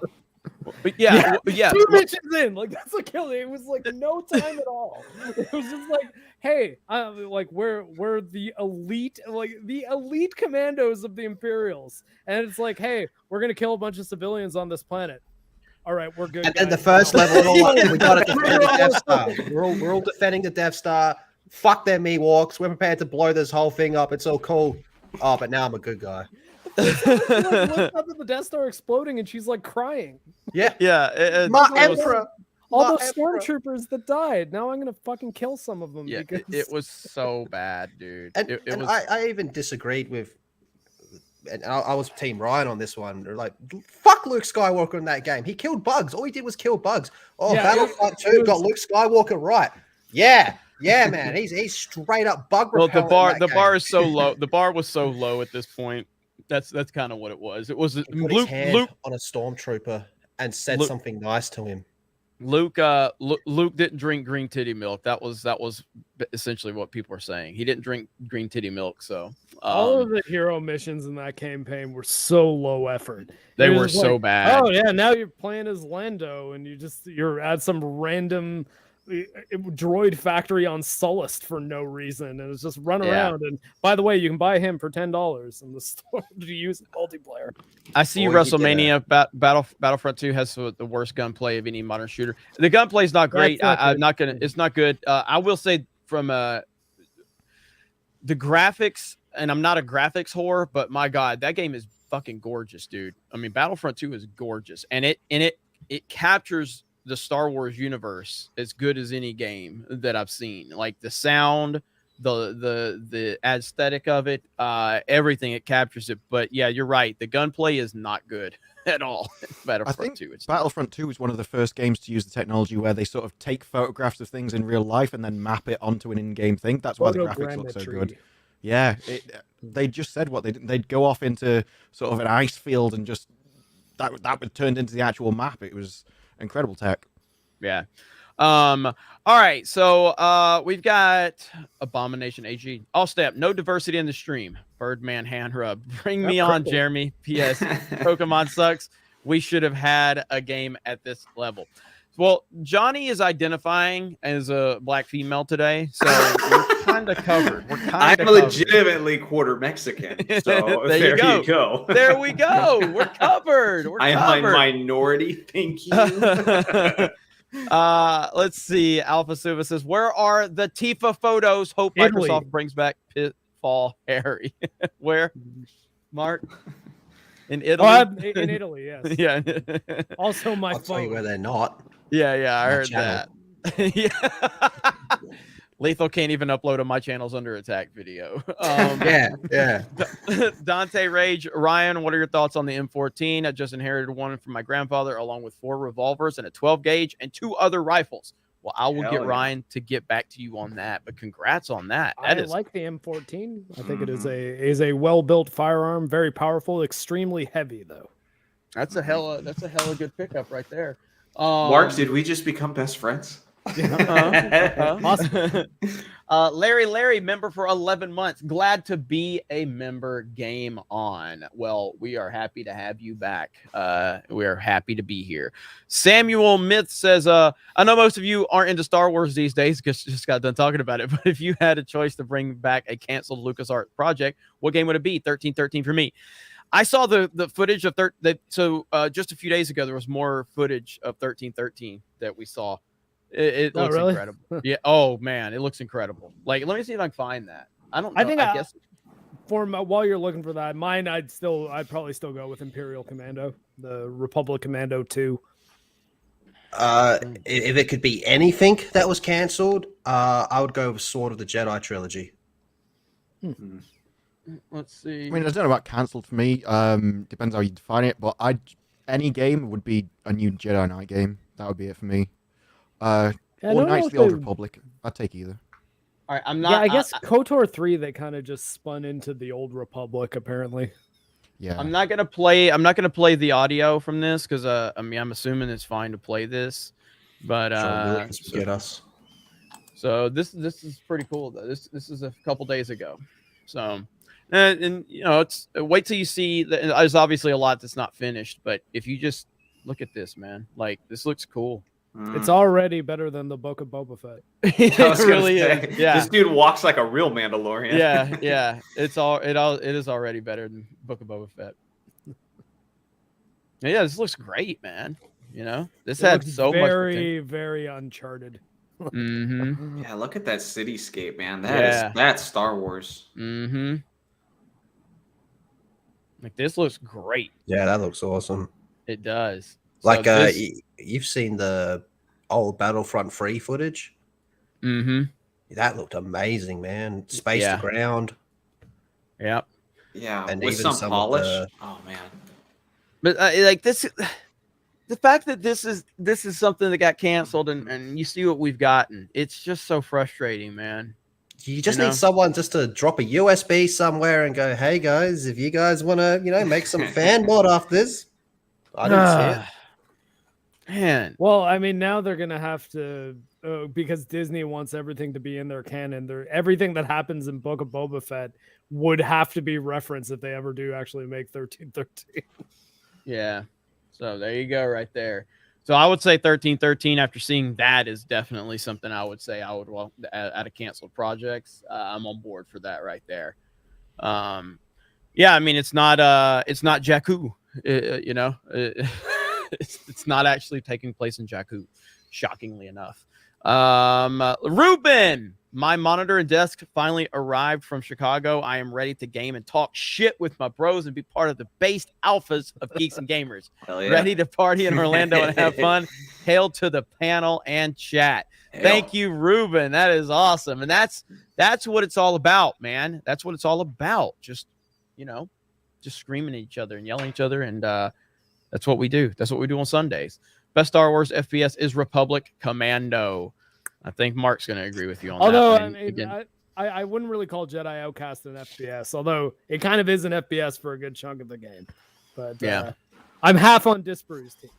The Jedi Knight games were really good too. But Republic Commando I just thought was so unique. It was not like any other game, like a shooter game really, other than maybe Rainbow Six 3 on Xbox was the only thing that I'd say is similar to it. The context sensitive squad mechanics were really cool. I'm gonna pull up this next story we're gonna talk about. We're gonna talk about Ubisoft and NFTs here in just a second.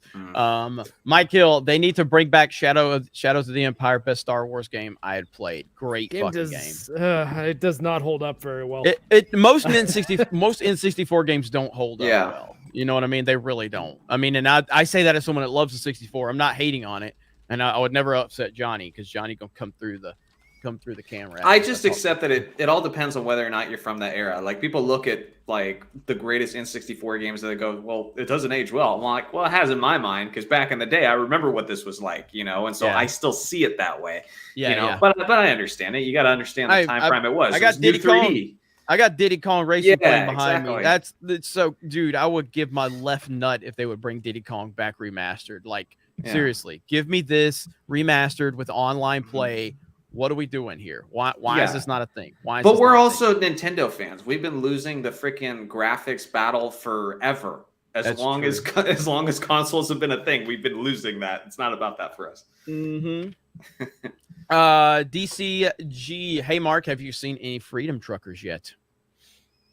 You're muted. Sorry, I thought I unmuted myself. No, it's all good. No, I've not. I've been on an Army medic course for the last 4 months, and because of the coup, we've been confined to base. But because I work at the base where the school is, and I don't have barracks, my confined to base is I get to come home, which is like because I don't live very far away.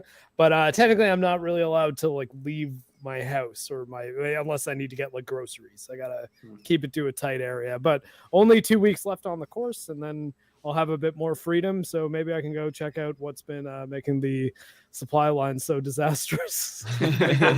I'll tell you this much: the place I can go, to the grocery store, not a lot of food in there these days. It's getting to the point that I might be pretty happy I'm one of the like 7 Canadians who has guns. Yeah, it's getting crazy, man, everywhere. Getting crazy everywhere. Okay, let's talk about this one right here.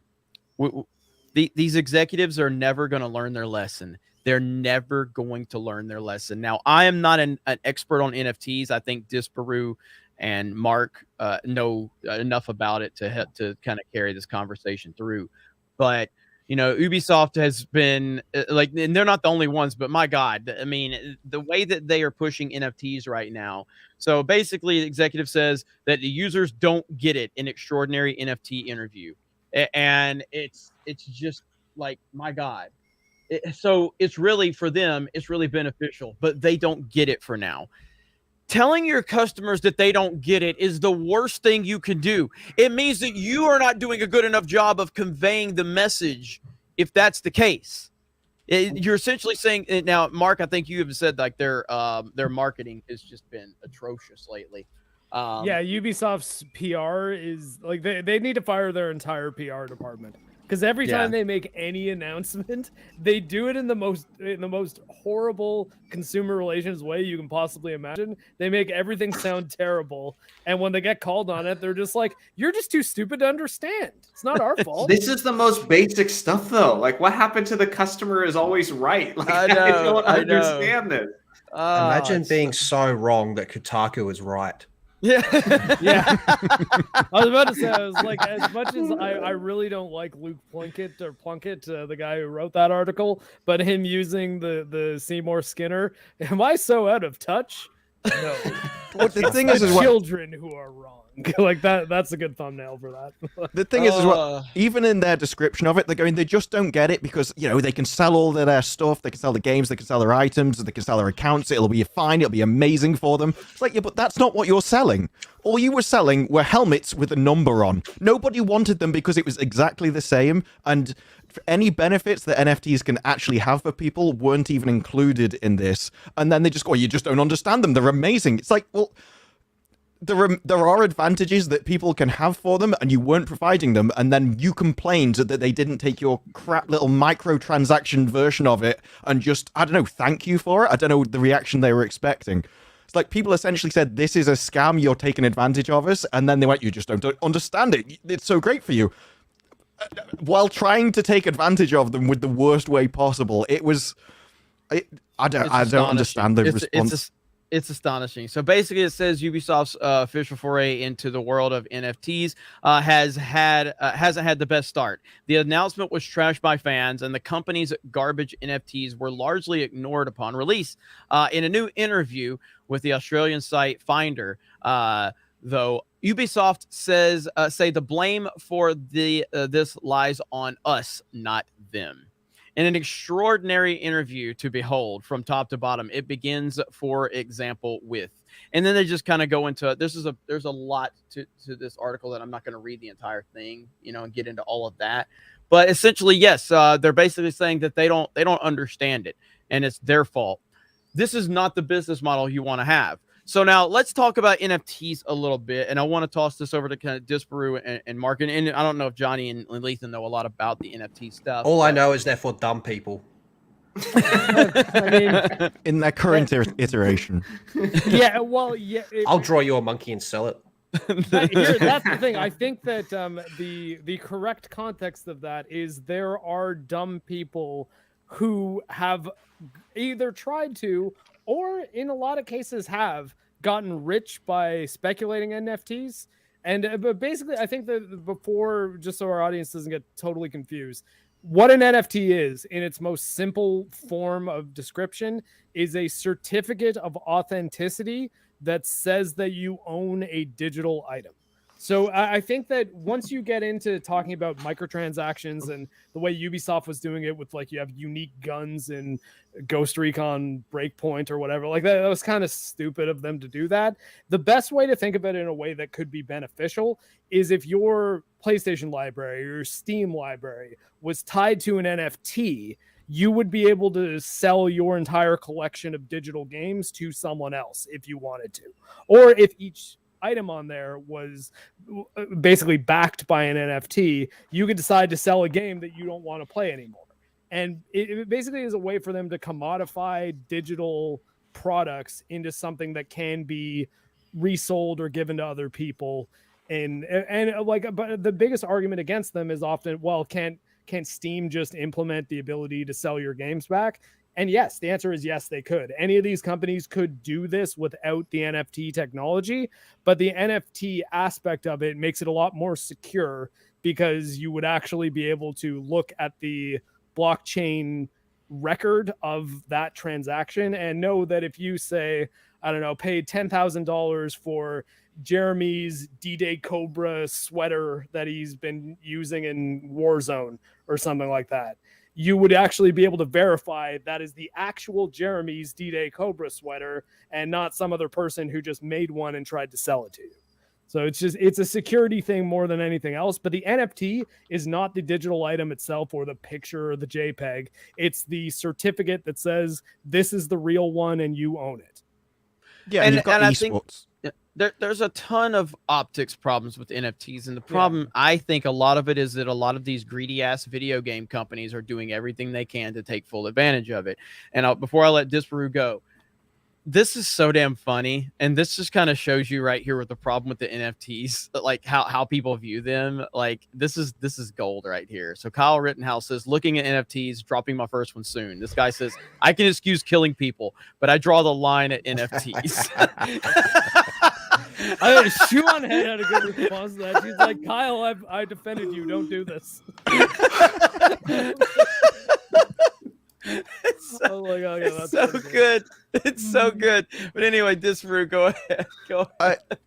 Yeah, because there's like, I think in sports and stuff there will be during major tournaments they'll sell like their jerseys and things that they wore out on the field, and you can do that with sort of esports.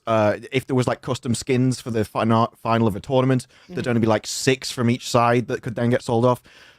Those things you can only do if they are unique, and I think that's where Ubisoft fell down. It's like, well, they misunderstood supply and demands. They were like, well, if we just lower the supply, there'll be instant demand. It's like, no one wants a helmet with a number on. Yeah. What on earth were you even trying to do? No one wants to play Ghost Recon Breakpoint. Well, that's the other thing. That's what gets me. This entire thing was so badly done, and they did it on a game that very few people play anyway.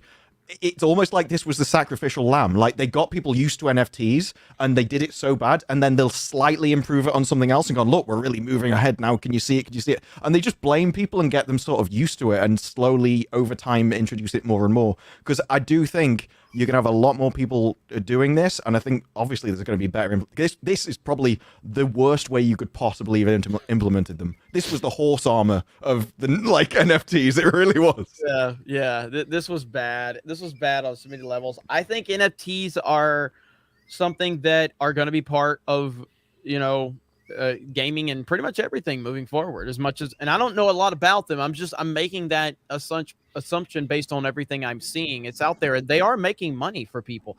And I know that there's an argument to be made. I mean, look, I collected sports cards when I was younger, and so a lot of people are doing the whole. And again, I've done it too. I mean, I've made fun of like, oh, I can just right click and it's mine. But it's like, if I own a 1989 Upper Deck King Griffey Jr. rookie card, which that was a legendary card back in the day. If somebody just says, well, takes a picture, it's like, well, I own it too. And it's like, that's essentially what that argument is. Like, yeah, you have the picture of it. You can hang that up on your wall, but it's still not the 1989 King Griffey Jr. rookie card. It's not that one.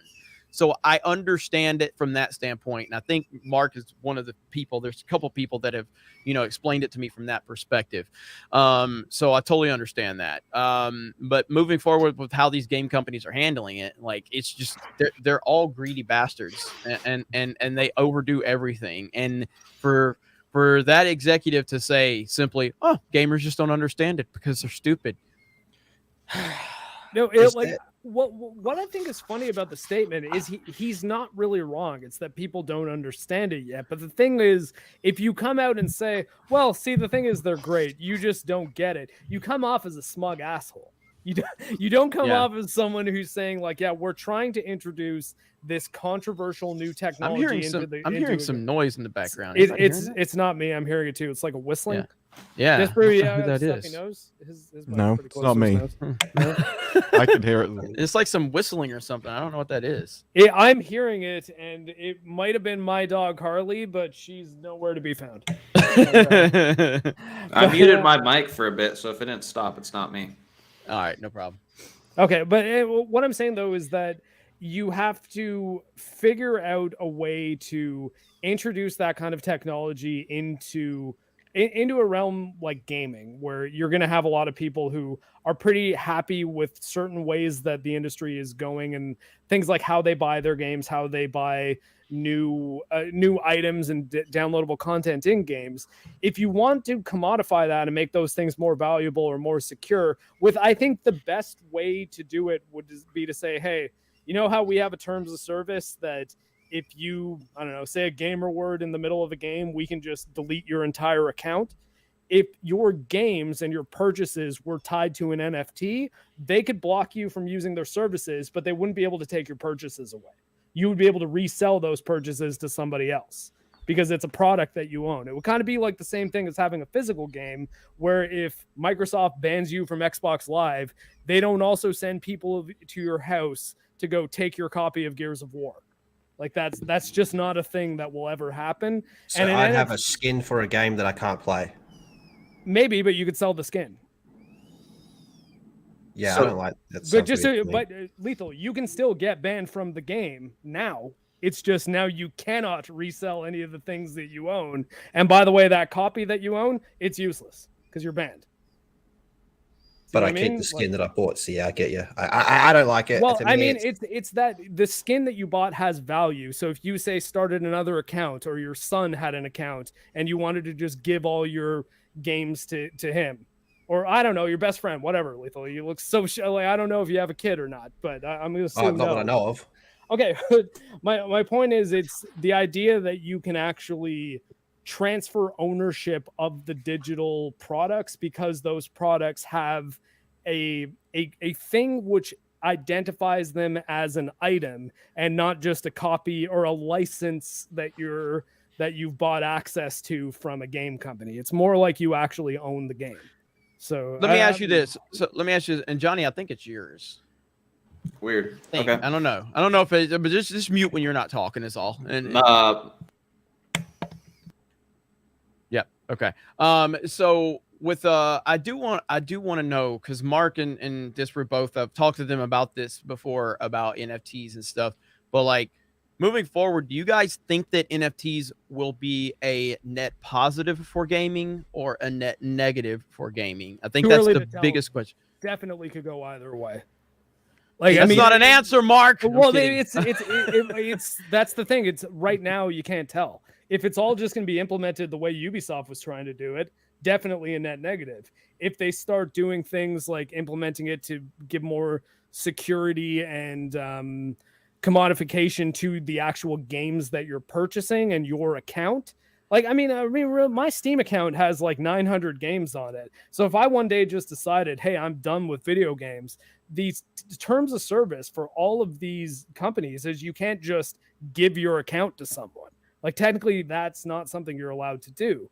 But if there's an NFT tied to my account, I could sell that NFT to someone, and there's nothing that Valve would be able to do to stop me from selling all of my Steam games, because they actually have a value. Just like there's no one stopping me from all the PlayStation 3 games that I have on disc, like over on my bookcase. I can still sell those to you guys right now if you want, but I can't sell my digital games because the PlayStation Network won't let me. And the reason they don't let me from a technical standpoint is that I don't own those games. I've bought a license to play those games from Sony. And that's kind of the difference. Whereas if the game purchases get tied to NFTs, then you are actually purchasing a commodity, as opposed to just renting a license. Disbrew. Yeah, I think the more things that people own individually is a net positive for them. Like, if the companies don't own it and you do, I think that's net positive. The issue is, you've seen with Ubisoft, and he says they don't understand it. No, they understood what you were providing them. That was the problem. You were providing them nothing, and they said it, and they said, like, you were doing it the worst implementation. And it's like, well, no, they needed to understand this mythical thing that might exist in the future. It's like, well, give them that, and then they might like that instead. Yeah, exactly. And I think that's the state we're in. If we can do things like, I think your game idea is awesome. If you can sell games or even just the accounts of games, I think that's great. Property within games, there's probably going to be balance issues with that, but I think that could probably work in the future. And I think skins for esports and stuff and things like that are also good, especially when you can tie things like the statistics of weapons and things to it. So I think all that can be a positive. My issue is we've seen what these companies have done in the past. We know they're going to try and scrape every single penny they can out of people, and they are going to come up with things that no one can imagine, and they're going to try and take advantage of it. And especially if they start going after their own sort of coins and everything else, the stuff that they can do with that would be an entirely different level as well. So I think it can be good, and there's definitely advantages. It just depends on the implementation and how sort of benevolent the companies decide to be. What about you, Jeremy? Do you think they'll be good? Because honestly, this is sounding bad to me. I don't think that I think that video game companies are going to abuse anything they can, and that's going to be the inherent problem. I think the idea on the surface is good. I think that the execution of the idea will ultimately be bad from these video game companies because they've proven it. They've proven it already. They don't know how to utilize this. They don't respect their fan base. They don't respect them at all. They just want to sit there and thumb their noses up to them when you're trying to roll out a shit product. And it's like anything else. You know, if you roll out a shit product, you're going to get criticized for it. If you don't think the audience understands your product, that means you haven't done a good job of explaining the product. It's still your fault. So it doesn't matter. You never, ever throw shade at your audience. Ever. You never do this because you're never going to win that battle. If you have a PR problem, then if you really want to push this forward, you go, hey, guys, you know, with the NFT stuff, you know, I want to apologize because we've done a bad job of conveying the message to you and trying to present to you what we're trying to do. And we as a company are going to take a step back and we're going to reevaluate how we're going to transfer that information to you because we've clearly made a lot of mistakes getting that information over to you. You do that, I guarantee you people will at least be willing to listen. But when you take this step that the audience doesn't understand, then that's going to kill it from the beginning. And I think they've shown across the board with a lot of these things with microtransactions, you know, and everything like that, that they're just going to continue to push things through that can make money. And I think it's going to be bad for gaming in the long run. But that's just speculation based on what I'm seeing right now. Full disclosure, I've actually talked, some of us here on the panel were on the call too. I've talked to some people that are developing games and they have NFT involvement in it. And we've given our opinions to them because they wanted our feedback on it. And we've shared our opinions on that with them and they were listening. So I don't know though, how that's going to, you know, carry on into the future, but I don't personally like it. And I'm looking at the overall landscape of gamers, dude, Fauci has a higher approval rating than NFTs at this point. I mean, it's bad. Okay. NFTs are horrifically bad. Well, people don't like it when stuff's being pushed upon them. And it's like, no, guys, you need to understand it's amazing. It's like, we're the market. We determine whether or not it's amazing. And you're saying, no, you need to like it. Imagine if us as content creators, as us YouTubers, if we did that. Because if you ask any one of us here, what's the best video you made? It's not going to be the video that's got the most views and that made you the most money. It's not. It's going to be one probably, you know, middle of the pack, or some of my least viewed videos I feel like were my best projects. But if I then took it to my audience and said, well, it's not doing well, so you guys just don't know what good content is. I mean, how is that going to come across? That's what they're doing to us. It's insane. I'm kind of glad that Ubisoft went down this route because I feel this is going to make people push back harder and gatekeep against it stronger. So thank you, Ubisoft, for doing half of our job. And when Ubisoft came out, they had the backlash and just kind of carried on with it. Stalker 2 also came out like 2 weeks after that with their own thing. I don't know what made them do it. They'd seen Ubisoft go down in just fire and decided to follow them along. And then immediately got backlash, and they actually said that Stalker 2 won't have NFTs anymore. So it is a case of some companies will go back, and there is going to be a battle over this. And if you're on one side, then I'd definitely make your voice known when they come, because, yeah, there's going to be people... It's going to be loot boxes all over again, right? And battle passes. like I think battle passes are pretty good overall, especially when they put currency in which pays for the next battle pass if you complete it. So I think if you can push things to be a kind of good implementation for stuff like that, but there's a lot of people, especially from agencies and stuff, which are all like, this is the future, and I think it's going to appear whether we like it or not. So I agree with that. I do agree with that. That is the future, 100%. So I guess we're just going to have to see how this all plays out. But I think one thing we can stay certain on is that the gaming companies are going to fuck it up. That's one thing they're going to do, because these are elitist assholes that look down upon us. Go ahead.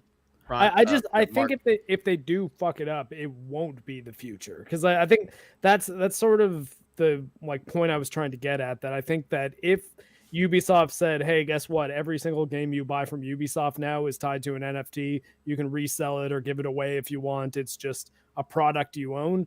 That would have gone over a lot better with people than these unique Ghost Recon Breakpoint weapons, or something that you can resell to other players in Ghost Recon Breakpoint. Be like, wouldn't that mean there needs to be other players in that game that I can sell it to?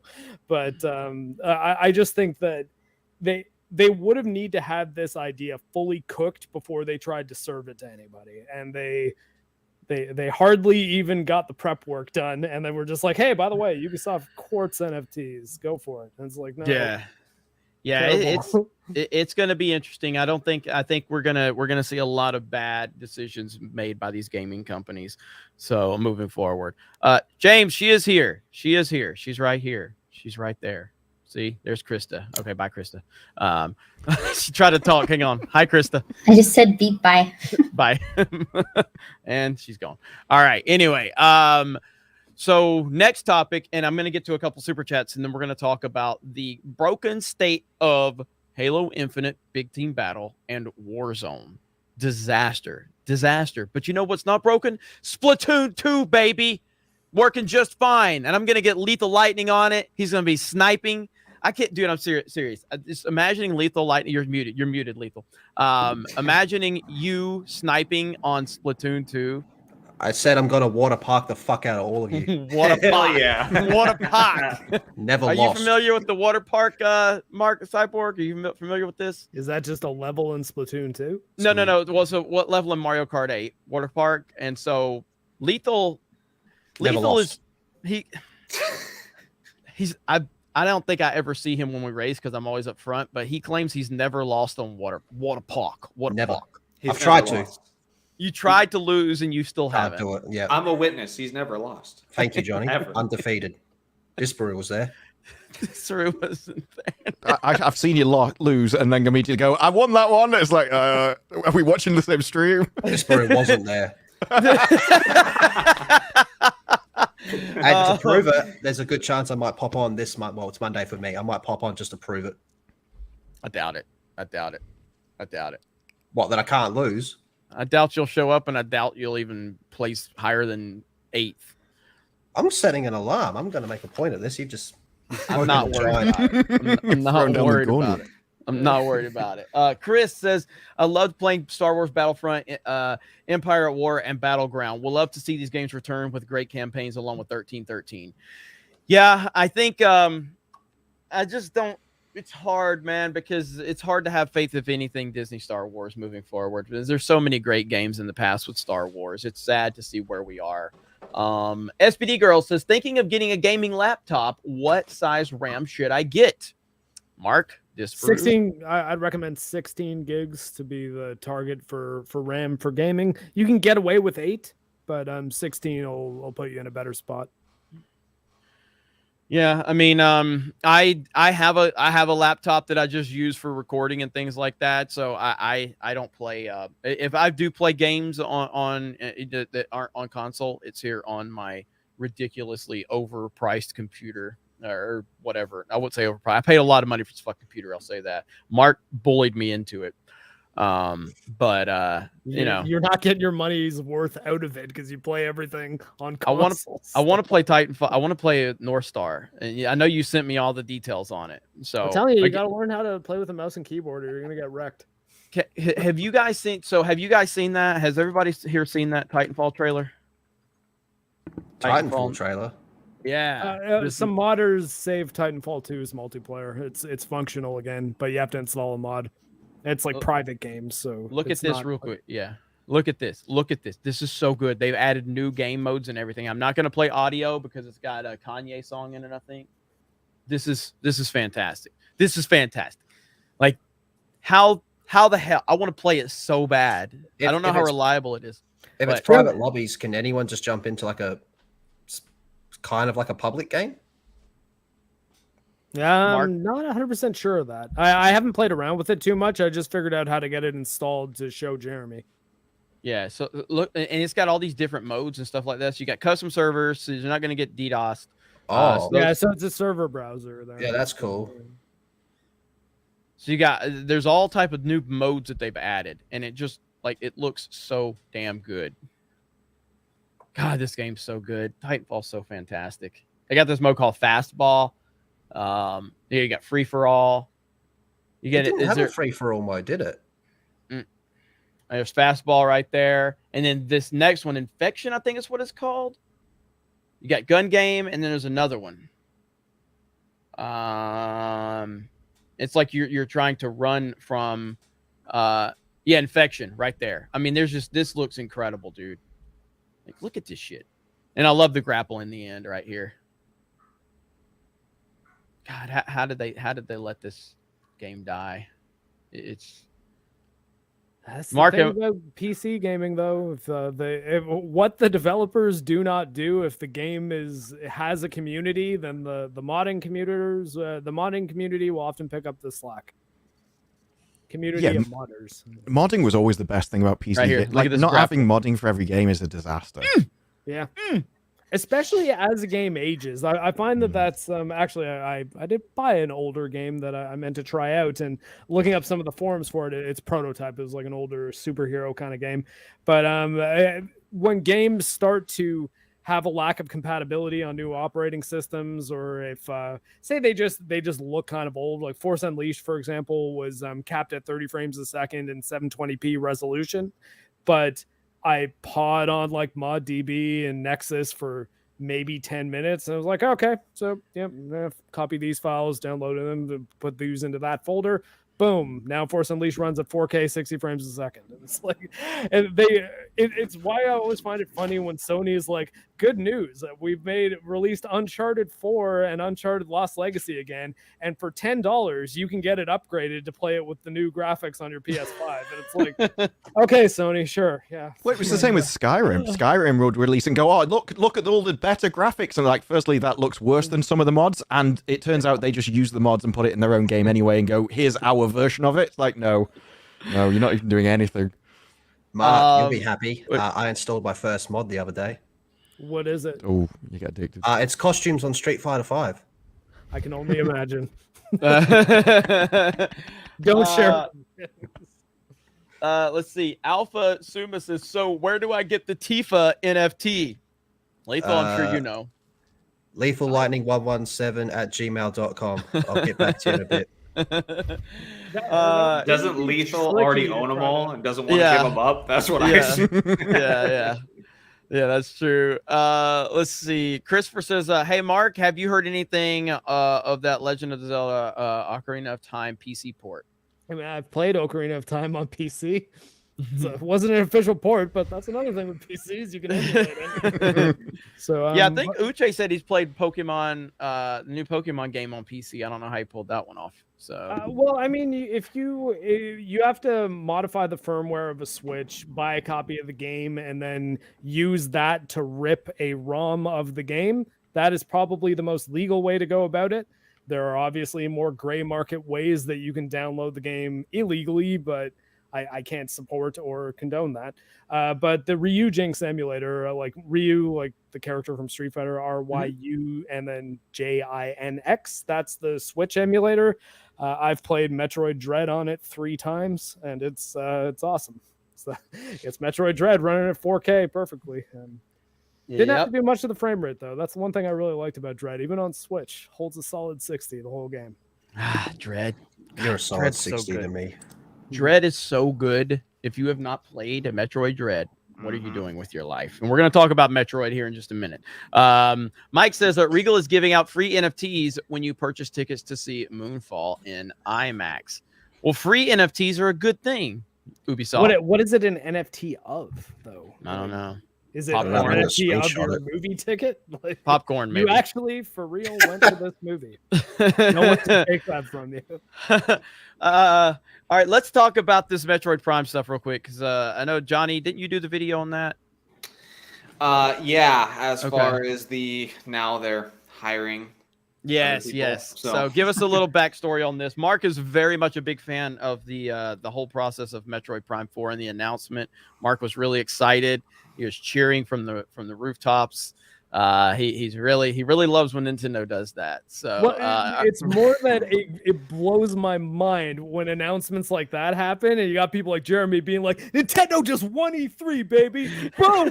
Got this in the bag." I'm like, Jeremy, they showed a fucking JPEG. That wasn't a video game, man. Yeah.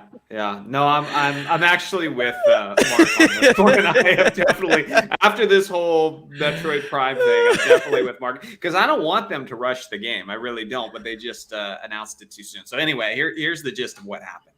So the Metroid Prime trilogy are, in my opinion, one of the greatest trilogies of all time. Great games. You had 2 games on the GameCube and 1 on the Wii. Well, we were told in 2017, unexpectedly, that we were going to get Metroid Prime 4. And literally all we got was like the logo of what was supposed to be Metroid Prime 4. That was in 2017. In 2019, Nintendo announced on a YouTube video, since then they've hidden comments, but they announced on a YouTube video that they were scrapping everything they had done with Metroid Prime 4, and they were giving the project back to Retro Studios. Now, Retro Studios was the ones who did the first 3 Metroid Prime games. So originally they were going to do it with a different studio. They scrapped that. So that was in 2019. Like 4 or 5 days ago, it was the 3-year anniversary of them redoing the whole process and giving it to Retro Studios. It's been 5 years now, and we haven't seen anything since then. And now Retro Studios' official Twitter page just said that they're hiring. I got to look it up what exactly their jobs were again. One of them was like a tools engineer, and then it was something else. I got to look it up. But basically, these are important jobs within the development of the game. And one person in our comments actually said, well, this isn't news because they're always, hiring or looking to replace people. Those people could have just left. But they said in their Twitter post that they're seeking people to help them in the process of developing Metroid Prime 4. So if we take them at their word, what they said, then they're still pretty early on in the game or have a lot of work to do on the game. So it's kind of raising an interesting conversation as to, how patient are we supposed to be, because it's been a long time now, and they definitely revealed that they were working on it way too early. Yeah, I mean, a couple things here. Number one, Metroid Dread releasing and being a fantastic game, I think, helps ease the blow a little bit of this long development hell that this game clearly is in. The second thing is it's rumored that we're going to get the Metroid Prime trilogy either remastered, and released on the Switch. I don't know if I haven't heard anything lately on that, but It's sounding like it's just Metroid Prime 1 though now. Like they're just going to remaster the first game. Okay. God, Nintendo. So I know, it's very Nintendo. If they at least, even by re-releasing Metroid Prime 1, I think that's another thing. But it needs to be the whole fucking trilogy. So that'll ease that blow a little bit. Now, in terms of this game, I mean, honestly, I don't know if we're gonna get this game. I really don't. I'm not sure if we're gonna get the game now because they scrapped it already once. Again, shout out to them. Glad they scrapped it. That's why I love that they scrapped it, because it clearly wasn't going in the direction they wanted to. So they scrapped it, started over again. It's in development hell. They seem to be committed to it though. So maybe we'll get it on the next Nintendo system. But I would like Mark's thoughts because he's raring to go. I can tell. Well, I think that this is the downside to when you officially announce a game too early, because I think that Dread was probably the perfect example of a game that's been in development for 15 years, but it still felt like they announced it and it came out like right away. because it was never officially like Metroid Dread is being made. You would just have interviews where they'd be talking about, the follow-up to Metroid Fusion. We're looking into making it on DS originally, and there's going to be Dread is the concept we're going with. We're calling it Metroid Dread, and we want to make it so that there's things that chase you all around the map. And with 3 months, of knowing that it was coming, it's on its way to becoming the best-selling Metroid Dread game of all time. Just add, because you're taking my thunder with that one, totally. I think that's the thing, though. It's like Metroid Dread, like the project Metroid Dread was started and canceled probably about 10 or 15 times.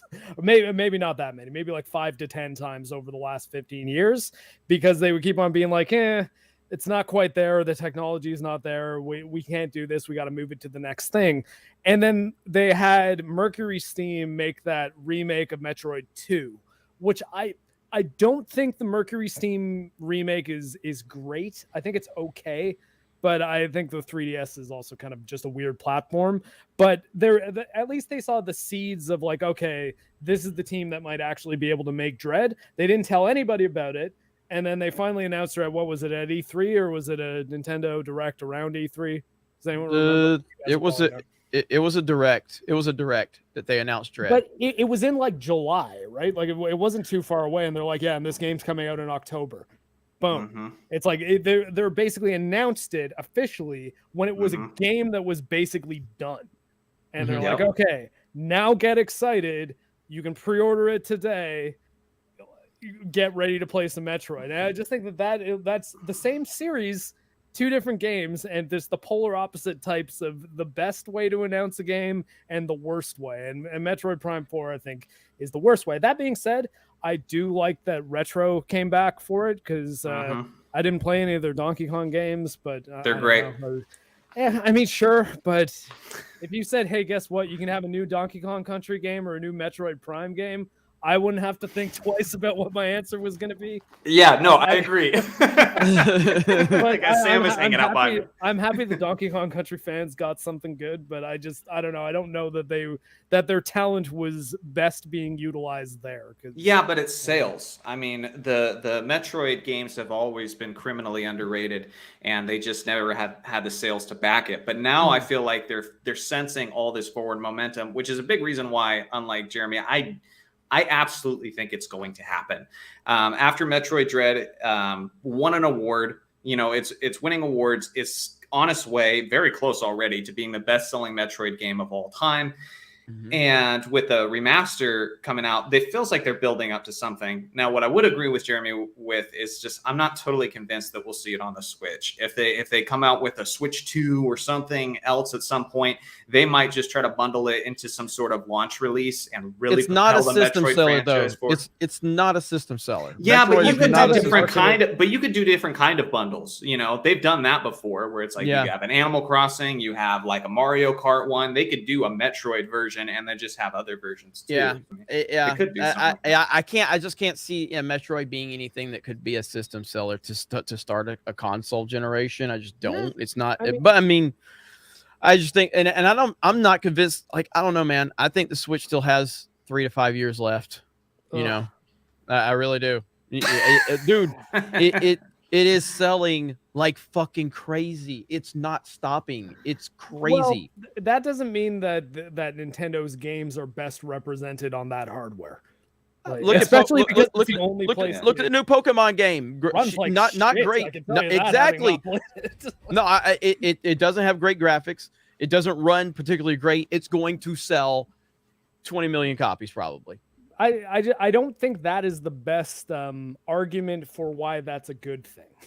Like, I was saying, like, it's not about. I'm not saying, but like, it sells. Well, first of all, while I think it's a good thing, that's not my argument. My argument is the Switch is still selling like crazy, and they have so much momentum. Mario Kart 8 still is in the top 10 every week, which is the stupidest thing I've ever heard in my life. I can't even comprehend it. It's literally a fucking Wii U port, and it's still the top 10 best-selling games. The game came out in 2014, 2013. It's insane. It doesn't make any sense. Animal Crossing, a game that clearly I don't think you're getting your high frame rate on that one, Mark. But like, it's just that Actually, that's Animal the type of Crossing things is that- 60 frames a second. well, here's what I was gonna say. I agree with Mark in theory. Like, absolutely, of course, it would be awesome to have a Nintendo console that was able to compete with the other consoles as far as all the specs of it. You know, I don't necessarily think that that's necessary, but I think having a Nintendo console which can compete with my phone might be worth looking into. That's all I'm saying. I think that I can't speak for Jeremy, but my hesitancy and my fear of it is us Nintendo fans, we're looking at like console wars and all that sort of thing, so complacent and so happy with what we have. Like, I still go back and play my Nintendo 64 games and such. Shows you how much I really care about stuff aging I do too. well I just and emulate graphics and them on a everything. PC and I run them at a frame rate. Yeah. Well, I would just worry about the priority shifting to some other place. If the next Breath of the Wild game's coming out, I want to know whether or not it has like freaking dungeons. I want to know whether or not, Zelda's going to be a playable character. All these things people talk about, not like, the specs that are talked about so often with the details of it. So I think that it's one thing that I think often gets misunderstood about my desire for more powerful Switch hardware. I would be perfectly fine if they stayed on even the GameCube, if they were targeting all their games to perform properly on that hardware. But the thing is, Nintendo always seems to kind of shoot for the moon on their visual quality, and it usually oversteps what their hardware is actually capable of. So it's why, for example, games like the Metroid Prime games, Metroid Dread, which I think looks fantastic, but Mercury Steam kept that in the pocket of what the Switch can do, which is why it runs perfectly, which is also why the gameplay feels incredible, because you actually have those double the frames of animation to actually be able to respond to while you're playing it, and the reaction time, the input lag cut in half because you're not waiting for 30 frames a second. Your input lag is actually timed down to the 60th. So you have twice as good control. Like, it's kind of always the thing is like, guys, I'm not just saying it's graphics. Performance is gameplay. Like those two are the same thing. They're intimately related. So it's like, well, I mean, I'm happy with my good games with solid gameplay that run at 15 frames a second on my N64. It's like, sure, but that game would be better if it were running on hardware. Well, that's it. That's an extreme example, obviously in 64. I mean, if you could bring up some of Nintendo's best-selling games, and some of my favorite games and point out the performance issues, then I'll see you. They remaster N64 games for Switch, and then they bump them up to 30 frames a second. It's like, come on. Like, I know the Switch is powerful enough to run Mario 64 at 60 frames a second, and Nintendo not doing that is laziness. It's not we care about the integrity of our gameplay, because it's lazy. And nobody's arguing with you with the online service thing. That was like, what was the ratio on that? That's easy pickings. I don't know, but I don't know if it's fair. Like, Nintendo lazy. Like, there are a lot of things. Lazy is not one of them. When it comes to them porting their old games to newer hardware, they are lazy. I'm calling them unequivocally lazy. Do you think Nintendo could annualize Mario Kart right now? Yeah, but they did port that is a port. No, that's not my question. That's not my question. Could they annualize it just like Call of Duty? Of course they could, and it would sell 20 million copies every year. But they don't. That's the lazy way of doing it. I think you're both right, though. Well, I think you're both right, because I do agree with Mark. Like, they could do stuff to like emulate those games and make them better, but they don't, because lazy can still make them a ton of money. And that's because Nintendo customers allow them to do this by continuing to support them, paying for more expensive online service, getting a port of some game that they already have on like 5 different consoles. Mark's playing on his computer, and we pay for it like it's brand new. So they keep doing it. And it's like, I'm not saying it as a way to discredit like their intelligence, but like, yeah, if you can make money for doing the job lazily, most people will take that. Well, but I think it's highly dismisses Nintendo. Like, was it lazy to create the Wii? No, that was that changed. Microsoft and Sony both followed suit after Nintendo popularized something that was already around, but they made it the center point of their entire generation of console, and then Microsoft and Sony follow suit. Then you bring the Switch after they failed with the Wii U. They failed with that, and then they came out with the Switch, which again changed the game again. But they take so many risks. They were lazy about transferring digital purchases, which is why all the old Nintendo games that you might have bought on Wii and Wii U, you can't play those on Switch. And the reason is because the back end infrastructure would be too difficult for them to do. And instead they're like, well, okay, so let's just not bring those purchases over and we'll just sell them an online subscription. They're paying it for Sony and Xbox, and we'll offer 15 N64 games and charge people $100 a year for it, and they'll pay it. Why not? And no one complains. Or at least, I mean, Nintendo fans tend to not complain. Nintendo fans will complain. They complained about this online thing. My God, I've never seen a ratio that bad for a Nintendo video. It was the most downvoted video in Nintendo's history. So the illusion that Nintendo fans don't complain is absolutely insane. Well,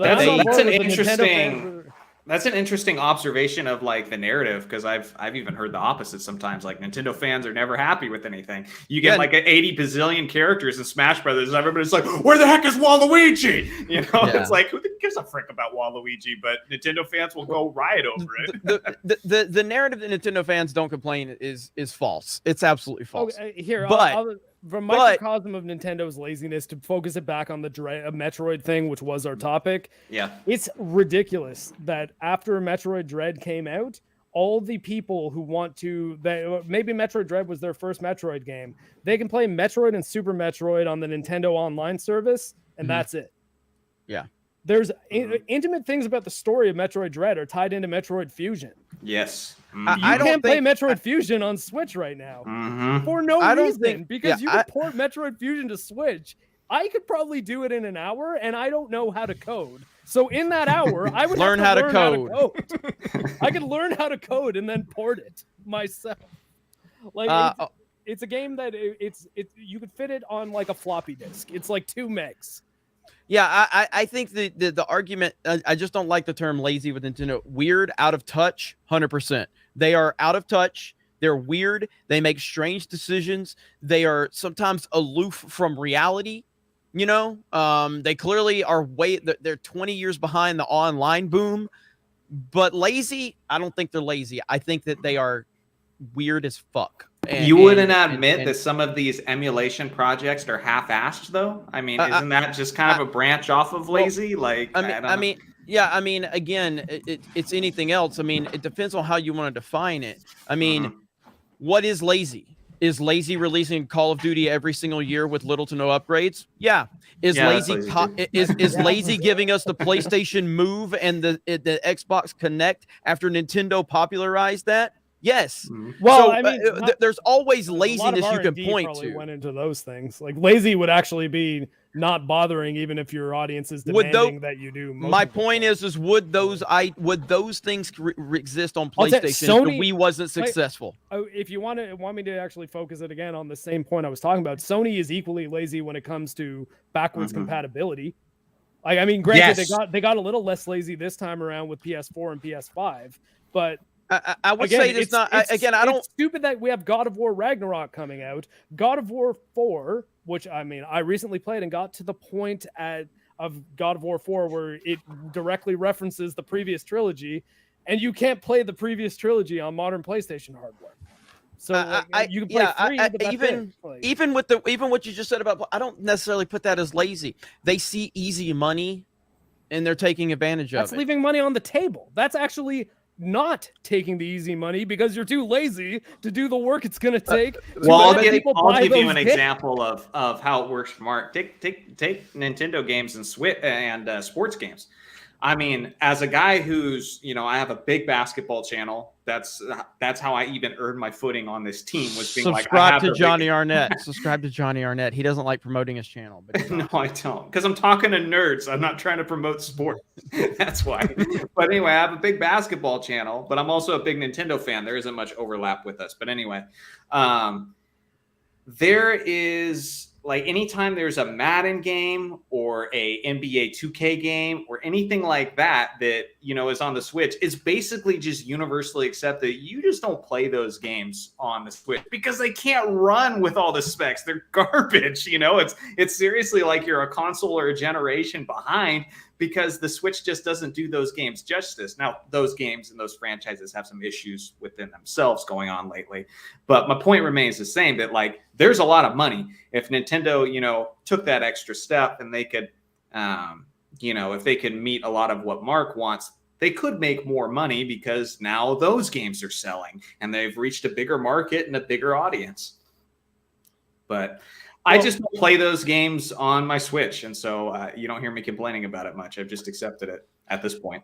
Yeah, I mean, it really just, I mean, anybody can always do more, things like that. I mean, I haven't even played Mario 64 on the Switch. Obviously, I have the anniversary, and I think they did a great job with Galaxy, which is the only game I was interested in, because I hated one of my favorite games ever, but I hate the motion controls on the Wii. I despise the motion controls. I think it's awful. But playing that on there, and plus they did kind of bump it up, the resolution, and it runs a little bit better and it looks a little better. But I would just much rather just play my 64, Mark. Like I don't want to play these old games on new systems necessarily. I like playing, like I could play Super Mario Kart on Super Nintendo's online right now on the Switch. I would rather just play my Super Nintendo because I just like it. To me, maybe it's just a psychological thing. It just feels different. It feels authentic. It feels real. And I don't like games cleaned up or edited necessarily from my original experience. I don't like it. I don't want you touching it. I don't need upgrades per se. The reason I say I appreciate about Galaxy was mainly because I fucking hate the motion controls. I played Mario Galaxy. I loved it. It's one of my favorite games ever. And I never played it again because I hate the goddamn Wiimote. So when I go play these newer games I don't like it. It doesn't work for me. I would rather just play it on the original console, the original hardware that it was created for. I don't want it altered in any way, shape, or form. Well, I agree with you on that because nowadays it's like we're both retro Nintendo gamers, and like nowadays everything's getting patched. Like, and it's like a lot of the fun experience of glitches, Easter eggs, and stuff that you knew, like Mario long jumping backwards up the steps at 1,000,000 miles an hour just to get to Bowser early. Like they'd patch that out now. Like if that was a modern game, that's not lasting in there, but that's been like a fun memory and a kind of a long lasting, you know, aspect of Mario 64. Yeah. And now they just like, they just clean everything up, and I don't know. I kind of like that originality of it. Well, yeah, it's like Double Dash is my all-time favorite Mario Kart game, and I think it's by far the best Mario Kart game. I don't really like, everybody's like, oh, remastered. And of course, the idea of it being remastered is incredible to me. But the reality of it is I don't think it would work. They would change things. They would alter the power-up weapons. They would probably add some bullshit into it. It would just be a different game. So the idea of it is great. The reality of it is I'm not really interested in it if they added online and everything like that. So I don't think Mark's wrong in his points. I just think that I have a different take on it. Is all. Let me substitute a word. So, let me substitute a word instead of lazy and see what you both think of it. Instead of lazy, they're greedy. They're greedy because like take Super Mario 3D All-Stars. Okay, it's like. Now I have to go back and play on the Wii if I want to play Mario Galaxy 2, which kind of sucks because now the quality is going to go back down and I'm going to notice those differences because I just played Galaxy 1 for the first time. And they could have easily thrown that game in there as well, but they didn't. And so it's like that. Go ahead. I think you can make an argument for Nintendo being greedy. I don't think it's necessarily the same thing I'm talking about, though, because I think that oh yes, Goblin Dog.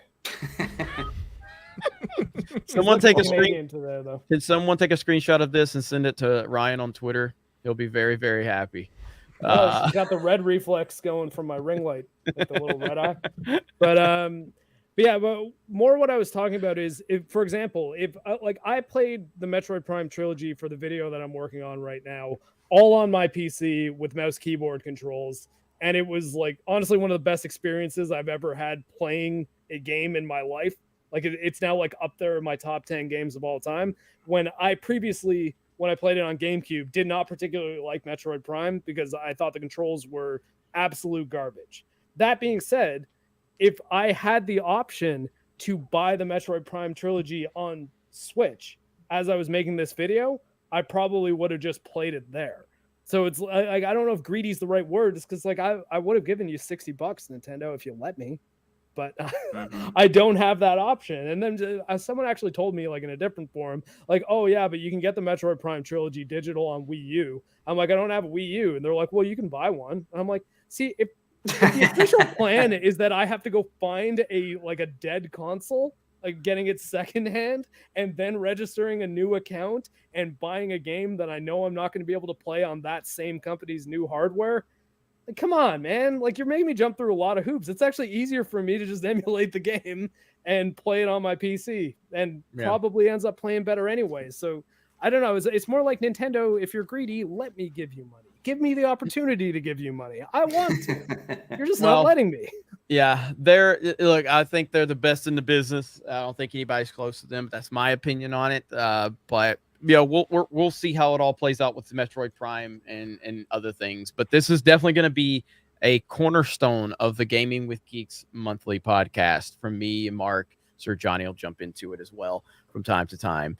But let's move on to our final topic. Our final topic is something that I think everybody's going to be able to add something to, and that is Halo Infinite and Warzone and the broken state of both of these games. Now, I think Halo Infinite is far more playable at this point in time because, if you do like the 4v4 and all of that, it's fine. This big team battle is broken. At least it may be getting fixed soon, which will be kind of cool because we like to play Halo, and we usually have more than 4 people, and we like to play big team battle. And then you have the Warzone side. Now, when's the last time any of you played Warzone? A week ago? 2 days ago? Maybe less than a week, yeah. Last time I was on with you guys, like 6 months ago. I guess. Did you guys play the new map, or did you play Rebirth? Oh, fuck that. 2 days ago, I played it. My issue with the thing is on PC, it's kind of been fine. It was a bit broken at first, but very quickly, I didn't have any issues with it. I think a lot of that has been kind of console centric. My issue with the big map is it's just awful. It really is. It's so slow. You can't find anyone. It's like Apex times 300. You just run around bored for most of the map. So that's why I don't play it. Are the planes still going overhead and causing all that noise, or did they fix that? Because they changed a lot of the audio and stuff. Yeah, it was bad, man. I'm like, you can't hear anything because these planes overhead. It's like the last time I played it, I couldn't see my gun. Like I'm running and I'm pointing my gun and there's no gun. Like I just can't see it. Now, if I fire, it fires, but I can't see anything. I don't know what I'm aiming at. It's just ridiculous where we are with that game. So what do you think's going to happen, Lethal? Because we've got these rumors of Warzone 2 out there. Well, I don't even know what that story is. I didn't watch that video that you guys uploaded on it, but what do we think's going to happen with Warzone? What's the latest? Man, with everything going on with like the Activision buyout and the Raven Union, like honestly, no one knows. I mean, Warzone is in shambles, absolute shambles. There's still anti-cheat does not work. Ricochet does not work. I've seen the video where the hacker is being interviewed and he's like, yeah, I can get around this pretty easy. And he kind of shows you how I don't understand it, but you can get around it. It's still filled with hackers. I mean, they got flying cars now, like Harry Potter. There's flying cars going around. Warzone's not in a good state. And about maybe about 6 months ago, pretty much all of us were in agreement saying it was schmick the way it is, but now it's broken. I like the new map, but I agree with Disparu. It needs to up its player base because you go ages without seeing anyone. Rebirth Island seems to be good for the most part. Same as always, yeah. Yeah, and honestly, I think Rebirth is just a lot of fun to play because it's constant. Something's always happening because it's so small and respawns and all that. But with potential Warzone 2 or Chapter 2 or whatever it is, it's very... Look, no one knows how this is going to play out. It's very up in the air. The latest that I saw was from one of the Tom Henderson, who leaks a lot of stuff. He's generally pretty accurate, so I've no reason to disbelieve it at this point. Obviously, things are likely to change in the future, but he said essentially the plan is at the moment a clean wipe for at least some stuff. So I don't see a reason why operators shouldn't carry across, especially when people have bought skins. They don't affect the game in any way. They should carry on. But I agreed with when you're talking about how many guns there are in the game, it's inevitable. You're going to have to wipe it at some point. My issue is this isn't how they sold Warzone. They said it was going to carry on forever. This is going to be the game that lasts across all CODs. And I'm like, I don't know why you can't see a few games into the future when you've got 200 guns that all basically fire very similar. You're going to run out of options. So I have it. I haven't seen this clip. Sorry, Disra. I haven't seen this clip yet, but I think this is going to be this is going to be good for what we're doing here. Hang on. Here we go. Pop it in. One shot. One shot.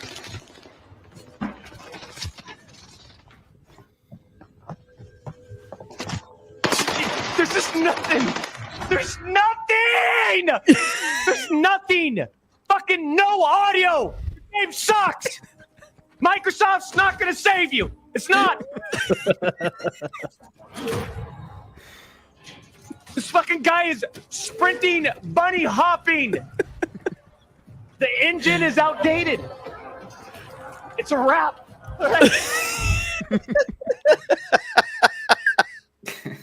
I don't know when that was from, but it's so fucking good. I saw it the other day. I'm like, we need to watch that. I mean, he's playing Escape from Tarkov now, so I think it annoyed him enough to not go back. See, let me show you what I'm talking about. This will make you giggle. All right. David Attenborough narrates flying car in Warzone. Yeah, we say. What the? It's like Harry Potter, dude. Also, put some respect on my name. My name is Sir David Attenborough, and certainly not Planet Earth guy. Thank you. Yeah, how about that anti-cheat, eh? Good Lord, man. Okay. Wow. I remember saying something about the vehicle physics in Call of Duty being absolute trash. And you guys saying, oh, they're fine. Don't worry about it. David Attenborough's got my back. Jeez, man. It's just sad because Warzone, and I don't know what are the Twitch numbers looking like now with Warzone? It used to be one of the most viewed game consistently. But let me ask you guys this question. How does something like Fortnite avoid all of the problems that Warzone has incurred? And Mark didn't. Or it didn't? No. Fortnite almost did it to itself. It did so many. Now, it had different problems. It added so much sort of extra fluff to it that a load of people got turned off from it. The balance didn't that. That's why all the streamers left and started playing Warzone. It was like, it wasn't just that they played Fortnite for so long. It just wasn't the game that they liked originally. And that kind of changed too much. Now, I think Warzone is trying to stay more to its roots and be the same kind of game, but you hit the same issue of people want fresh content. So what are you going to do when you've released this many games? Yeah. The new Pokemon game has double the Twitch viewers that Warzone does at this moment. Wow. Yeah, but it's new. You'd expect that. Yeah, no, but yeah, still, in a week that might change because I mean, launch weekend for a game, you can expect a lot of people to be streaming it. And Pokemon is, I mean, speaking of Nintendo making tons of money, Pokemon, not Mario, is their highest, most successful franchise by revenue. So Pokemon pulls in more money than anything else Nintendo does. Which means we got to start playing more Pokemon, Jeremy. That's right. That's right. the Nintendo guys. And once again, X-Ray Girl becomes more valuable to the team than me.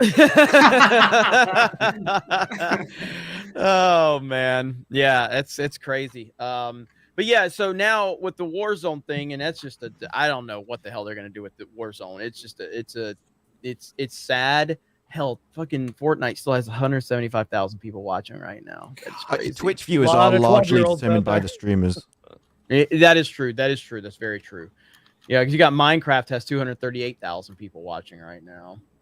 You've got Pokemon. So Pokemon has 244,000 viewers right now. Like Escape from Tarkov's at 80k as well. I'm surprised that stopped because they had drops recently, which is what blew them to sort of the top of Twitch for a while, but they've retained it afterwards.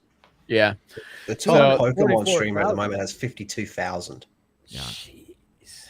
Well, that's almost twice as much as G4 gets on their average live streams. Jeez, that's crazy. And it's a dude. An ugly one too. Oh, that's weird. That's strange. That's weird. Strange. He's view botting. He's botting. Absolutely. Yeah, gotta be. All right. So what about Big Team Battle? So Disbrew, you said we had an update on Big Team Battle. Oh, we got a super sticker. We got a super sticker from D. Or let me go see what that super sticker is. Hang on. Just holy crap! Thank you. Just says Super effective. Well, thank you for the $50 super sticker. Greatly appreciate that. Thank you. Pokemon reference. That is Yeah. awesome. Yeah. So what's the latest on Big Team Battle? Okay, well, they say they've got a new build for it. They've run a successful playtest today, which apparently, according to them, fixes the issues, but they've said this before. So now it's got to go through certification, and they're expecting the earliest it'll be is February the 3rd. So after that, maybe. But they're literally going, this will be the earliest, so you can probably expect delays, let's be honest. But it sounds like this is more of a certification issue, which I don't know that much about for the consoles. Because what they said last time was they had a fix and it worked on their own end. They've said that But when again. it went public, yeah, it's the same shit again. Mhm. Yeah, did you say that it was already working pretty well on PC? Because they might have actually been able to get around cert for PC. No, that was Warzone. Halo's been Oh, just... okay, okay. The thing is, it's the matchmaking. You'd think that'd be the easiest thing to fix. Just putting people into a map. Yeah, I don't know. I don't ever play Big Team Battle, so I don't really have a lot of experience with this one either. Though, Lethal, you'll be happy to know that I did get up to platinum in all 3 of the ranking systems. Nice. So now you can actually talk to me. You are a person. Well, it was funny. I made the mistake of playing the open ranking system with mouse and keyboard initially, and that was the first weekend when everyone was like playing on teams. So I got wrecked. And now that I've kind of figured out like all those teams are kind of going away, and there's lots of just kind of normies playing, I felt like I was smurfing because I was in the like lower golds and just going like 18-2, and it was actually kind of amazing. I was like, I kind of like playing against people who suck. Like, this is actually not that bad. So here you have it. Obviously, this is an announcement that was made. There were 20 million Spartans joining us so far. We're thrilled to announce that Halo Infinite is the biggest launch in Halo franchise history. Obviously, having a free-to-play game is going to be the reason for that. But regardless of that, it's still a massive launch, and it's like I think, and again, I don't know the answer to this question, but I would assume that there's just as many people that play Big Team Battle that are playing, ranked, because I'm willing to bet that Team Slayer, like the Slayer playlist, probably dwarfs Big Team Battle. I'm not making an argument that like the casual play outranks the ranked play as far as players actually in game at any one time. But I don't think Big Team Battle is the one that a lot of people are playing. Like Halo multiplayer just functions so much better as an arena shooter than it does as like Battlefield Light. That I don't know.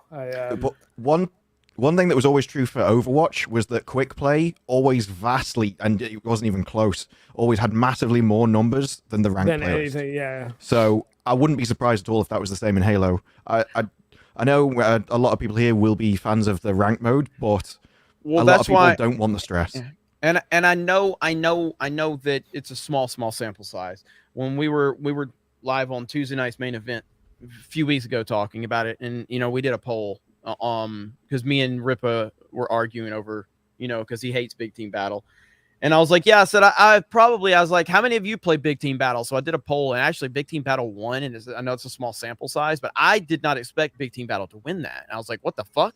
More people are playing Big Team Battle than ranked? That's crazy to me. And I expected it to be, I expect to be 75-25. So, but I do think that that's got a team deathmatch element to it. You know what I mean? Would also bet that just the Team Slayer, just the general Team Slayer and probably Tactical Slayer, I think might be the 2 biggest ones out of all the playlists. Now, back in Halo 3, you could look at that. You could look at the actual individual numbers. Are you counting quick play though? Because quick play, just general quick play, like the top thing that just the one that was the only default playlist. Yeah, the default at launch. I reckon there'd be more people just playing the Team Slayer playlist. You think people are actually selecting Team Slayer? Yeah. I mean that's possible. I sort of like the more objective base modes. Team Slayer's fine, but I find that it forces people to play much more safe. Like, there's a lot of hanging back, fighting from a distance. Where I find that with Oddball and Capture the Flag, not so much, but Oddball and what's the territory control one? Strongholds. Strongholds, yeah. I find Oddball and Strongholds are my favorite games to play because I feel like I can I can use strategies that are a little bit outside the box in those games, and they're actually viable. And there's more types of engagements than just hanging back with battle rifles, which I find is what a Slayer kind of turns into a lot of the time. Yeah, I'd take an objective mode in any game over just TDM at the end of the day. And Strongholds is my favorite as well. Yeah, I love Strongholds. Because, like you say, with the strategy stuff, if two bases are being held down, you can always go to the third one and kind of just have a 1v1, and then you can pull it back for the team, and it forces people to move around the map. Yeah. So there's definitely a lot more map control down to it. Well, rather than the thing I despise most about TDM is if it's just a load of people and they just sit on two sides of the map and just fire at each other, and when one gets weak, they just walk behind a wall. So you don't end up killing anything for ages, and it's just like, it's not my idea of fun. Yeah. Well, I think that's why we need to start playing Splatoon, because we don't have those problems in Splatoon. So, Does Splatoon have a ranked mode? yes, it does. It does. Oh, wow, really? Actually, yeah, I was like, it might actually. It does. It does have a Splatoon ranked multiplayer mode. It's not bad. And Is it and sweaty? Jeremy's ranked way higher than I am, and it doesn't even matter. No, there's an actual ranked mode though. You get in there with those those guys are good. Yeah, I was about to say, I was like, we I got don't know, Yeah.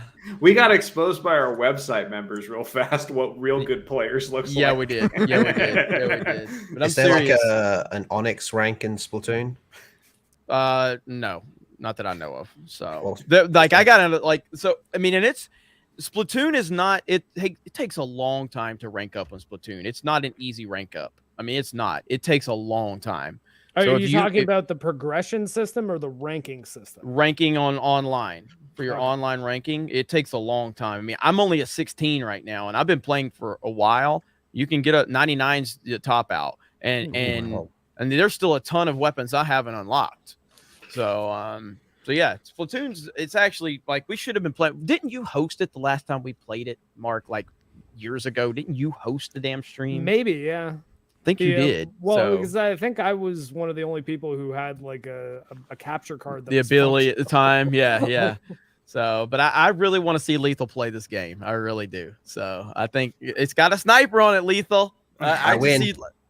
So I could see Lethal sniping like hell. You got to get used to those gyroscope controls, though. Which I gotta say, they're pretty good. Yeah. I think the combination of analog sticks and gyro is pretty. It's not directly competing with, but it's actually pretty close to mouse control as far as like how well you can aim. I just played through all of the original Quake and the first two DLCs on my Switch, and it's the motion controls actually made it pretty decent. So we got one more piece of news I'm going to share with you guys before we wrap this up. We have new images of Master Chief in the live action looks Halo. awesome. Visually that looks badass. Yeah, like That honestly, looks good. if the whole show was like these dudes, like I'd be in. Can you go back to the first picture? I wonder if that's their version of Linda on the left. Linda will probably be Kelly unless they're not using this. Oh wait, 125. Oh, is there a number on it? Yeah, 125. I think that's Kelly.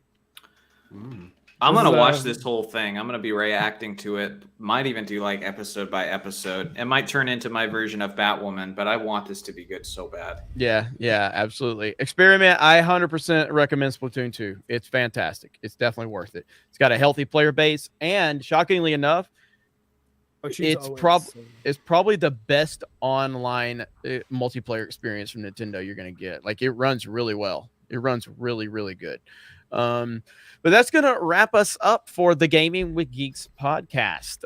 This is something that we want to bring back consistently if we can, work it into all of our schedules. But for right now, it's going to be once a month. That was Mark's idea. Shout out to Mark, Geeks and Gamers Monthly, or Gaming with Geeks Monthly. So every, I guess we'll probably try to do it this time of the month every year or every month, like the last Saturday in the month or something like that, or however we can do it. Or we'll figure it out. But if you guys like it, which clearly we had a nice audience today, we had over 300 people watching the entire time. You guys support us with super chats, everything like that. So it's been greatly appreciated. Now, what we got going on? Mark, you got any streams coming up or anything you're going to be doing? Well, I do a reaction to Attack on Titan on Monday evenings with Lethal Lightning, X-Ray Girl, and Krista Nova, as well as Ivan Ortega joins us from time to time, though his internet was pretty bad last week, and Litigation Jackson, who's an anime friend of mine. Other than that, I'm working on a big video on the whole Metroid series, not too dissimilar from the ones I made on Quake and God of War for Geeks and Gamers. It's been a long one to make because there's a lot of Metroid games, but I think it's going to be pretty worthwhile when it's finished. Well, that is awesome. So we're all looking forward to that. Mark says, Jeremy, I only recently found out about Gaming with Geeks. Never knew it was a thing until Tuesday night's main event. You need to shout this channel out more. I love it. Absolutely. And we're going to be working really hard on this channel. You know, everybody here on this panel, you're going to see them making consistent content for the channel. You know, Disbrew does his weekly roundup video, roundup of the gaming news. Johnny's going to be covering a lot of the Nintendo stuff. Lethal's going to be, you know, talking about Onyx rankings and all that shit that he talks about, covering a lot of the SPSs. Just Lethal. So what? Yeah, Mara Jade's on the show too. Damn. I believe I was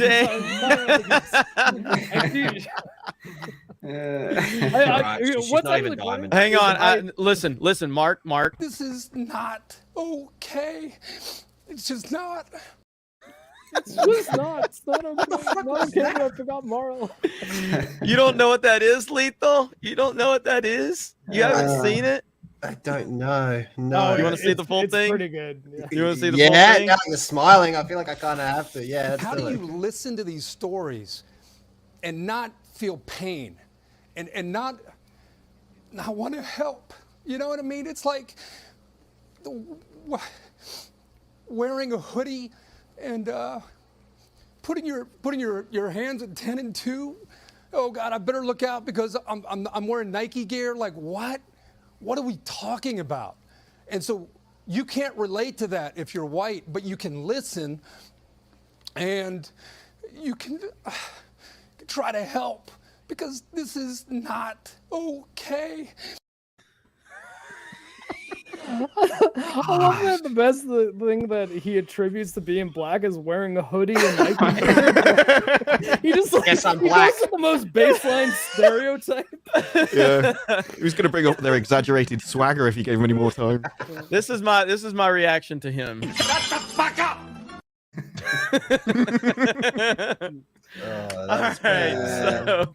All right. So, Lethal Lightning.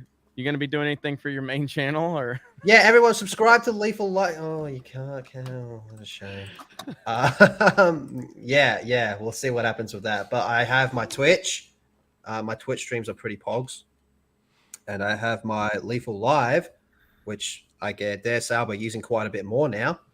And then I got my YouTube gaming one as well, which has all the watch hours. It has all the watch hours. It just needs the subs. I do streams over there and videos over there as well. But more importantly, subscribe to this channel, Gaming with Geeks. Yep. Hell yeah. And hit me up for Tifa memes. Hell yeah. Hell yeah. Disparu, what's going on, man? Gaming wise, the next big thing will be Dying Light 2. There'll be full playthroughs of Dying Light 2 when that releases on the 4th.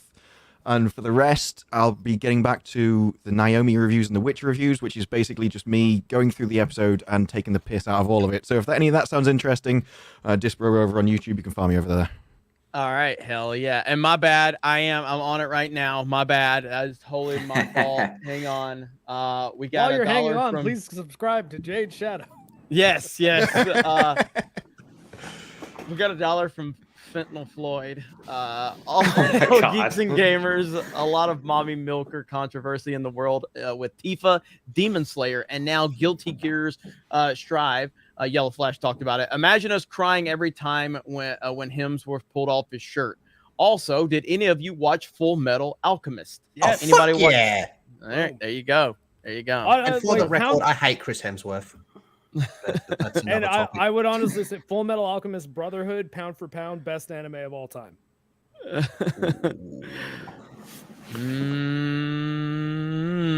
I have to watch it. My brother agrees with you, Mark. He swears by it. Yeah, yep, very tight. Brotherhood specifically, though. Full Metal Alchemist still pretty good, but kind of goes off the rails because they did the Game of Thrones thing where they finished it before the manga was finished. So they just kind of made up their own ending. Brotherhood is like a redone series where they made it the actual manga ending. So, We got Matt from Tinder for $1. Hello, guys. Jeremy, I just watched Karate Kid 1 and 2 with my little sister, and we now plan to watch Cobra Kai together.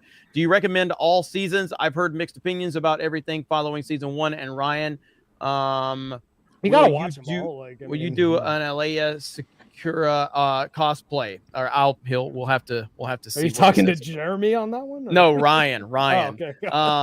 So Either now way, with Cobra Kai, don't listen to anything Lethal Lightning fucking says right now. Okay, don't listen to a goddamn thing he says.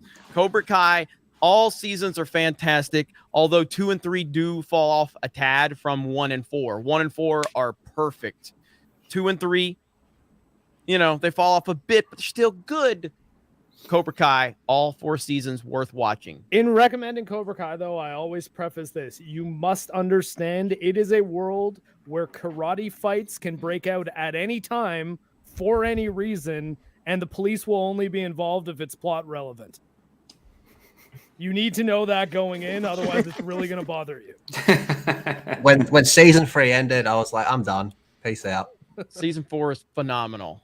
It's fucking phenomenal. It's as good as season 1, which I think is perfect. Season 1 is like up here. Bro, Terry Silver is so 2. fucking great. Terry Silver is amazing. Okay. Yeah, he is good. He's so fucking which good. is funny because as far as like characters in the series, Terry Silver was probably the most over-the-top bad actor in the entire series of movies. And the same actor comes back in Cobra Kai and he just gives an incredible performance. You're like, oh, that guy has something to prove. Yeah. He got the call 100%. for Cobra Kai, and he's like, 100%. Stupid. Yep. Yeah. I've been going to acting classes for 40 years. Season 4 is so damn good. It's really good. Cal G says, free my man's Lethal. # Lethal did nothing wrong. There you go. Debatable. I feel my argument is correct, but it's very much... Still a breach of the terms of service. Well, it's a topic. Me and Lethal had an interesting phone call yesterday. I'll just say that. We had a fun phone call. You gotta stop showing hentai on your Samurai Vader, $3. To be fair, Ubisoft customers aren't smart either. I've seen a stream of a British dude talking about some sexual allegations in Ubisoft and business practices, but they were still dead set on buying their product. So, quote, they were still dead set buying their product to, quote, support the developers. Yeah, I mean, I've never been a biggest fan of Ubisoft myself, but what they're doing right now and how they're handling it's not good. They've had some shining moments over the past couple decades, but they've really been falling off lately, if you ask me. Mm-hmm. I actually really liked Hyperscape, the game that died in about a week. I didn't hate it. I thought the time to kill was way too high, though. Like I like time to kill, but for the speed and mobility that you had in that game, time to kill just meant you could always just run away. Yeah, there were people it did need balancing issues. I would get people down to like 5% health, and then they'd wall run up a corner, and I'd never see them again. I'm just like, hit their immunity. By the time you found them, the immunity was off cooldown again. Yeah, I just put 2 mags into this guy. Like, what's going on here? We got the Common Nerd says that y'all inspired me to do this. I'm making videos 5 days a week. Thanks for everything. All hail. Well, congratulations to you. I didn't inspire him to do that. No, you better move didn't. though. It's a good move. You definitely did. Videos they are. All right, we're gonna call it a day. Thank you guys so much. I'm gonna leave this public here on the channel because I just think it's good content for the channel for now. So normally we will re-upload to Geeks and Gamers Live, but I'm gonna leave this public here on the channel. So great discussion, guys. Thank you for being here. Appreciate everything. Johnny, we got to plug your stuff real quick. So what do you got going on? Yeah, on my personal channel, Johnny64, I'm doing scripted Nintendo content, analyzing stuff, that sort of thing. I have a series going on right now called the GOAT Game Series, where I make an argument of why this specific game could be considered the greatest video game of all time. I did Ocarina of Time. I'm doing Halo 3 next, and I'm going to do a lot of games in that series. And then Gaming with Geeks here, lots of Nintendo stuff coming up, so that'll be fun. And then I think tonight I'll be on Twitch playing Cold War Zombies I definitely will be playing with Tugs. I think X-Ray Girl's supposed to be in that too. Maybe Mark. she's streaming right now. I can hear her. And I saw that I had a Twitch. Yeah, so I think we're Can you supposed to say play that- zombies tonight, and I'm pretty good at that, so that'll be fun. So Would you say Halo 3 is the best Halo? I think so. My brother thinks it's Halo 1. I like Halo 3. You know what? I don't care what Jeremy says about you. You're a good person. I got you. I did. Acknowledge me. Go ahead. I did just recently replay Halo 3 with X-Ray Girl, and it's a pretty damn good game. So incredible. You're not too bad either, Mark. What's better, Mark? Halo 3 or Half-Life 2? Another game that'll be in the series. Well, There's only one answer, and it's Half-Life 2. It's a weird way to pronounce Halo 3. Halo It's 3's got Half-Life 2. Halo 3's got better shooting mechanics. Half-Life 2 has better storytelling.